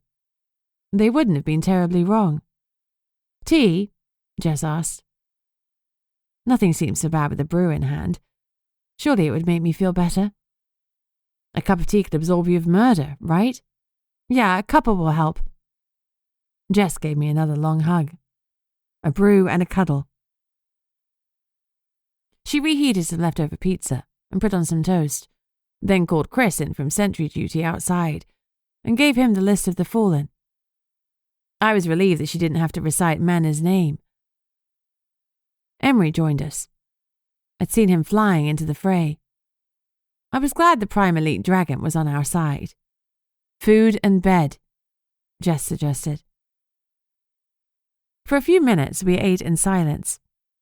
Finally, I said, I have to tell you about Lord Samuel. My voice came out small and reedy, and I couldn't make eye contact with anyone. We were fighting together. Our wolves were so in sync that it was savage and natural and wonderful. A lot of the other wolves were half-hearted, and if they got a good bite or slash, they retreated to lick their wounds. Lord Samuel fought Jimmy Rain, the pack leader. It was the most savage thing I've ever seen, but they were well matched. Jimmy didn't let up. He was in a haze of bloodlust, and he wanted to tear Lord Samuel to shreds. It was awful. Lord Samuel gave as good as he got and finally slashed Rain deep across his belly. Rain limped off to find a healer. Lord Samuel was hurt badly too and called me over. Mindful of Chris's presence, I doctored the truth slightly. I wanted as few people as possible to know about my piping abilities. Lord Samuel shifted back to human. I fibbed. His wounds were so horrific that they weren't healing, and the gashes smelled wrong. He told me that Jimmy had dipped his claws in something, a potion or poison, to stop the healing. He said that he was dying. A tear ran down my face. I took a steadying sip of tea and continued. Lord Samuel said that if he died by Jimmy's claws, pack law would make Jimmy alpha of our pack. He made me promise I wouldn't let that happen. I took a shuddering breath. The only way to stop Jimmy was for someone else to kill Lord Samuel, so, at his request, I shifted back to wolf form and Esme and I slashed his throat. He died quickly by our claws. And we're now alpha of the home county pack. Jess rose instantly from the table to hug me again. It took everything in me to hold it together, not to break down. Not yet. You did the right thing, she said softly. Wolf told me a little about Jimmy Rain, and he was bad news. Wolf wouldn't have wanted his pack to be bound to a wolf like that. He was protecting his pack, protecting you. You did the right thing. She repeated. Then why doesn't it feel right? I asked plaintively. Amber healed so many. She could have healed Lord Samuel if I hadn't already dealt the fatal blow. You can't know that. If Wilf's wounds were so bad, then I doubt Amber could have done anything for him. You did the right thing. And the right thing is rarely easy. I'm so sorry you had to go through that. I've been a werewolf for a matter of weeks, and now I'm the alpha of a pack. I don't even know what it is to be a wolf. How can I ever hope to lead a pack? Maybe you can abdicate, Jess suggested. I shook my head. I know this much about wolf society. There's no stepping down until you're old. If you want to leave, you're taken down. I'm alpha, or I die. Jess bit her lip. Well, it looks like you're the alpha then. I nodded. Yeah. You'll be fine. You've always been a fast learner. I gave her an exasperated glance. At maths, not so much at complex social structures. Jess snorted. You're the most social person I know. You can read a room in moments and charm in seconds. You just need to win over the wolves, but if anyone can do that, it's you. Greg will help you, Emery offered. Now that he's a wolf, he should be among his own kind. I'll release him from his brethren obligations if he wants me to. He'll have your back. That's just who he is. I'd argue that he should have free will as to where he can go and what he can do, I said. But you're right. He's pack and he needs to be with the pack, the same as I did, as I do. And I hope you're right. could really do with an ally right now. Mrs. Dawes and Archie will help you, Jess interjected.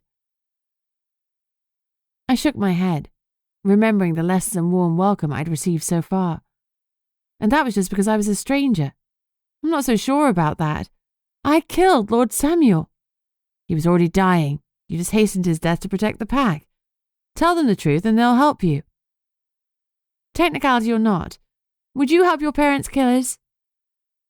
I winced. Sorry. Oh, that was so insensitive of me. I didn't mean... Jess cut me off. I know what you meant. Yes, I would, if it was the right thing to do. I sighed. You're one of a kind. I doubt Archie will be kindly disposed to me. We'll see. I squared my shoulders. I'm going to bed. I need rest. Tomorrow I'll need to kick ass all over again. Jess kissed me good night and I made my way upstairs to the box room. I hesitated on the landing before popping my head into the other spare bedroom. Greg Manners was stretched out, sleeping on the bed. Jess had said he was at death's door, but there was no sign of that.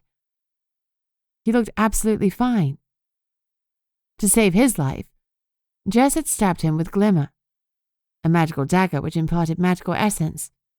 She'd saved his life and made him a werewolf, and now he was going to be another wolf in my pack. A small, selfish part of me felt relieved that he'd been turned. At least I would have one ally. I used the bathroom and showered, trying not to look at the dark colour of the water as I washed blood off me. I bit my thumb and tried to calm down. I needed Esme. She would talk me off the ledge and tell me that we could do it. But Esme was gone, kicked out of residence in my head by a fickle realm. In the darkness of the room, I could admit to myself that I was hopelessly out of my depth. I slid into the sheets and closed my gritty eyes, but all I could see were Lord Samuel's glassy blue eyes. Exhaustion clawed at me, but sleep was a long time coming. Chapter 11. I awoke with a soundless sob, sat bolt upright, and reached out desperately for Esme. There was nothing there. I scrubbed my eyes like I could remove the vision of Lord Samuel's body from them. I bit my lip. Man, I hated to be apart from Esme. I hoped she was okay. The murder and mayhem wouldn't bother her a jot, but I suspected she'd be as upset by our separation as I was. I checked the time and was surprised to see it was 9 a.m. I dressed as quietly as I could and crept downstairs to the kitchen. Jess had a ton of cereal, but that wasn't going to cut it today. I grabbed my purse and popped to the shop around the corner. As a dragon shifter, Emery required a lot of food, and I wasn't much better, so I brought enough bacon and bread to feed a small army. I headed back to Jess's, grateful for the brisk walk to blow away the cobwebs. I squared my shoulders. I would need my most positive attitude to tackle the coming days. Self-belief is important, and I believed not just in myself, but in Esme. Together we could move mountains, or at least survive taking over a hostile pack. I made tea and started grilling bacon by the trayload. It wasn't long before the scent awoke the other occupants of the house. I heard the noise of people moving around, and put the kettle on again. Emery strolled down, looking like he walked off the cover of GQ magazine, with his dark hair, green eyes, and designer stubble. His body was muscular without looking ridiculous in a suit. He oozed wealth, but it wasn't obnoxious, because he was always ready with a smile. Morning, Lucy. Did you sleep okay? Yeah, I lied. You? Not so bad. He gave me a searching look. He didn't believe the bullshit I was peddling, but he let it go. I liked him, and he made my best friend deliriously happy. But I wasn't ready to bare my soul to him. Tea or coffee? I asked blandly. Coffee, please. I made him a cup of joe, and he went in the dining room with a newspaper. Not long after that, Jess stumbled down the stairs. She gave me a brief hi and went to canoodle with Emery. I gave them their space. Chris and Fritz had cleared out, or at least I hadn't seen hide nor hair of them. Manners wasn't long behind Jess. Good morning. He greeted me stiffly. I didn't know what to say. Did he know he was a werewolf? That Emery had given him away to me like chattel? Morning, I replied laconically, searching his eyes for the knowledge of what he was. What? He said finally. I'd stared too long. What do you remember? His lips pressed into a thin line. A vampire got the best of me. He admitted it grudgingly, still pissed about the defeat. Yeah? So how do you think you're here? He frowned. I assumed Amber Delia healed me. No, she was busy healing everyone else on the battlefield. She saved lots of lives, but not yours. You were quite far away, too. So how am I alive? He asked the question casually, but tension suddenly radiated off him. I swallowed hard, feeling oddly nervous. Maybe I should have left the big reveal to Emery. In fact, that was definitely what I should have done. But I'd started now and I had to finish. Jess stabbed you with her magic dagger. Glimmer? And what had she stabbed before she stabbed me? Glimmer is an elf-made dagger, imbued with magic. It seems to take magical essence from one person and give it to another. If Jess was stab-happy, she could be the most powerful witch, elemental, wizard, dryad, dragon shifter, vampire going. Luckily, she doesn't like stabbing people. Self-defense is one thing. Cold, calculating thievery of life force and powers is something else. Jimmy Rain, the werewolf. I'm a werewolf. I nodded. Like me. Sweetheart, I'm nothing like you. He sounded rather bitter. It's not so bad being a wolf. Can you feel him?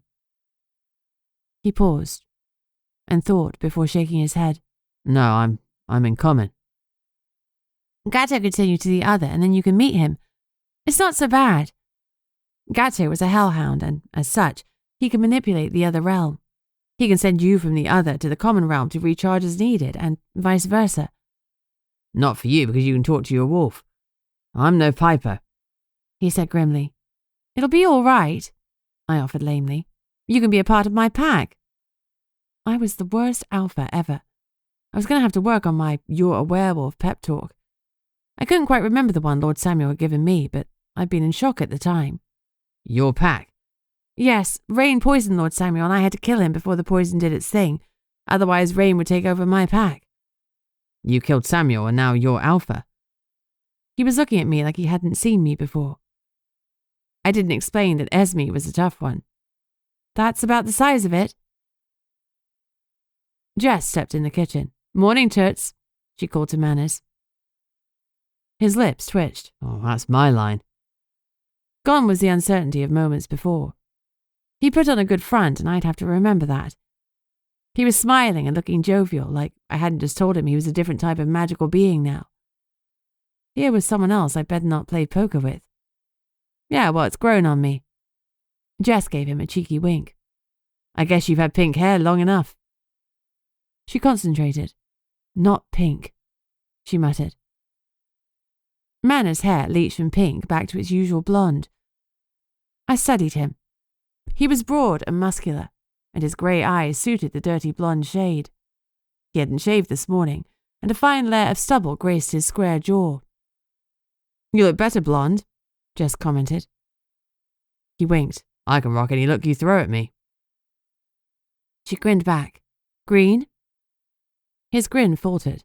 Maybe let's stick to blonde for a bit. My mum didn't love the pink. That made us both giggle. He was so confident that it was hard to imagine him facing his mum's displeasure. You don't want to piss her off, he said firmly. She's in the prime circle of advisors. Jess blinked. Is she a dragon? He nodded, looking amused. I'm brethren, remember? Born to dragons, but a bit of a failure in the dragon gene pool. Jess frowned. You're not a failure.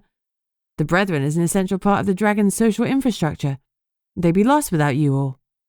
Wouldn't they just? He snorted. What's your mum's name? Elizabeth.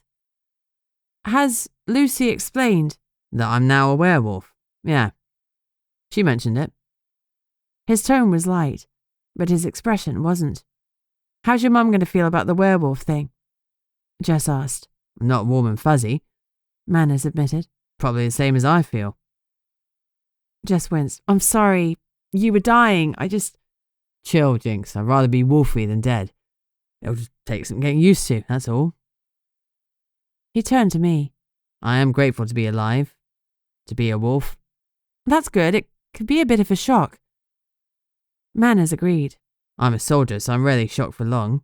So, you're my alpha. What does that mean? I squared my shoulders. I'm the boss.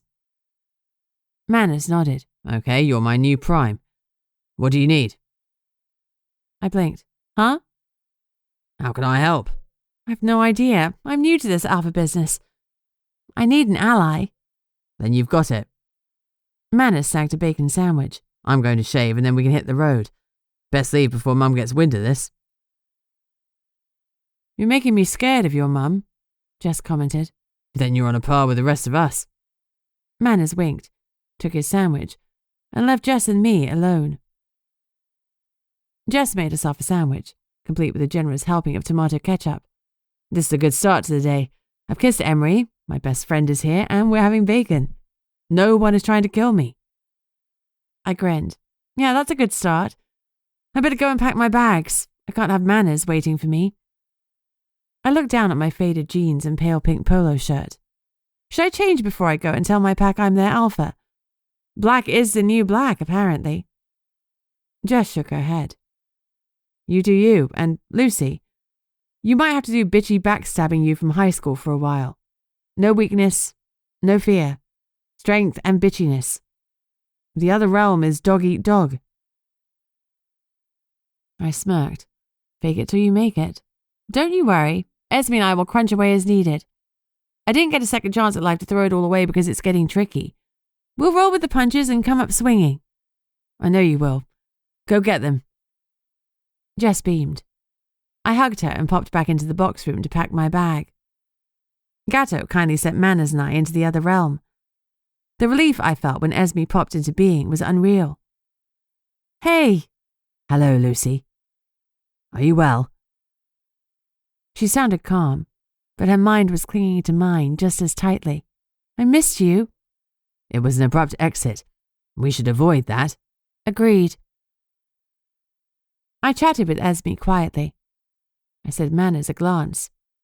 Tonight, I teach him how to shift. If I survive the day. Finally, Manners called out that he was ready, and I hollered I'd just be a minute. I finished packing and went down to say my goodbyes. Hey, I said to Jess. Thanks. It's been fun. She laughed. Sure, we stopped a demon incursion. Great fun. I could have done without that bit. She threw herself into my arms. Oh, thank you for coming. Any time, I answered lightly, like it hadn't changed the course of my destiny. I hugged her back tightly. It might be the last time she saw me alive if my introduction as alpha to my new pack went badly. I gave her my best smile. And I knew she wasn't fooled for a second. You'll be fine, she reassured me. They'll accept you and you'll be the best damned alpha in centuries. I gave her a genuine smile. You always think the best of me. I know so. Go on now. You and Esme have got this. We absolutely have. Esme agreed. We will be an excellent alpha, and I will kill anyone who tries to harm us. Something in me eased. I wasn't sure what was coming, but I had some solid backup. Manners slid behind the wheel. As I chucked my bag in the boot and climbed in next to him, I waved goodbye to Jess, cheeks aching with the strain of holding onto that smile. Then, we were off, ready to start the rest of our lives together. In any other situation, it might have been romantic, but not for us. For us, the next stop was explaining to a werewolf pack that I was their new leader, and that I'd killed their old one. If I survived more than a few minutes after that, then I'd have time to win them all over. Piece of cake. This has been Steward of the Pack, an urban fantasy collection, written by Heather G. Harris, narrated by Elise Gibbs. If you'd like to support Heather on Patreon, a monthly subscription service, then you can do so from as little as $1 a month. If you'd like to hear about Heather's gossip, new releases and bargains, please sign up to her VIP newsletter at heathergharris.com/subscribe. And please do feel free to check out her direct store, where all sorts of goodies and merchandise awaits you.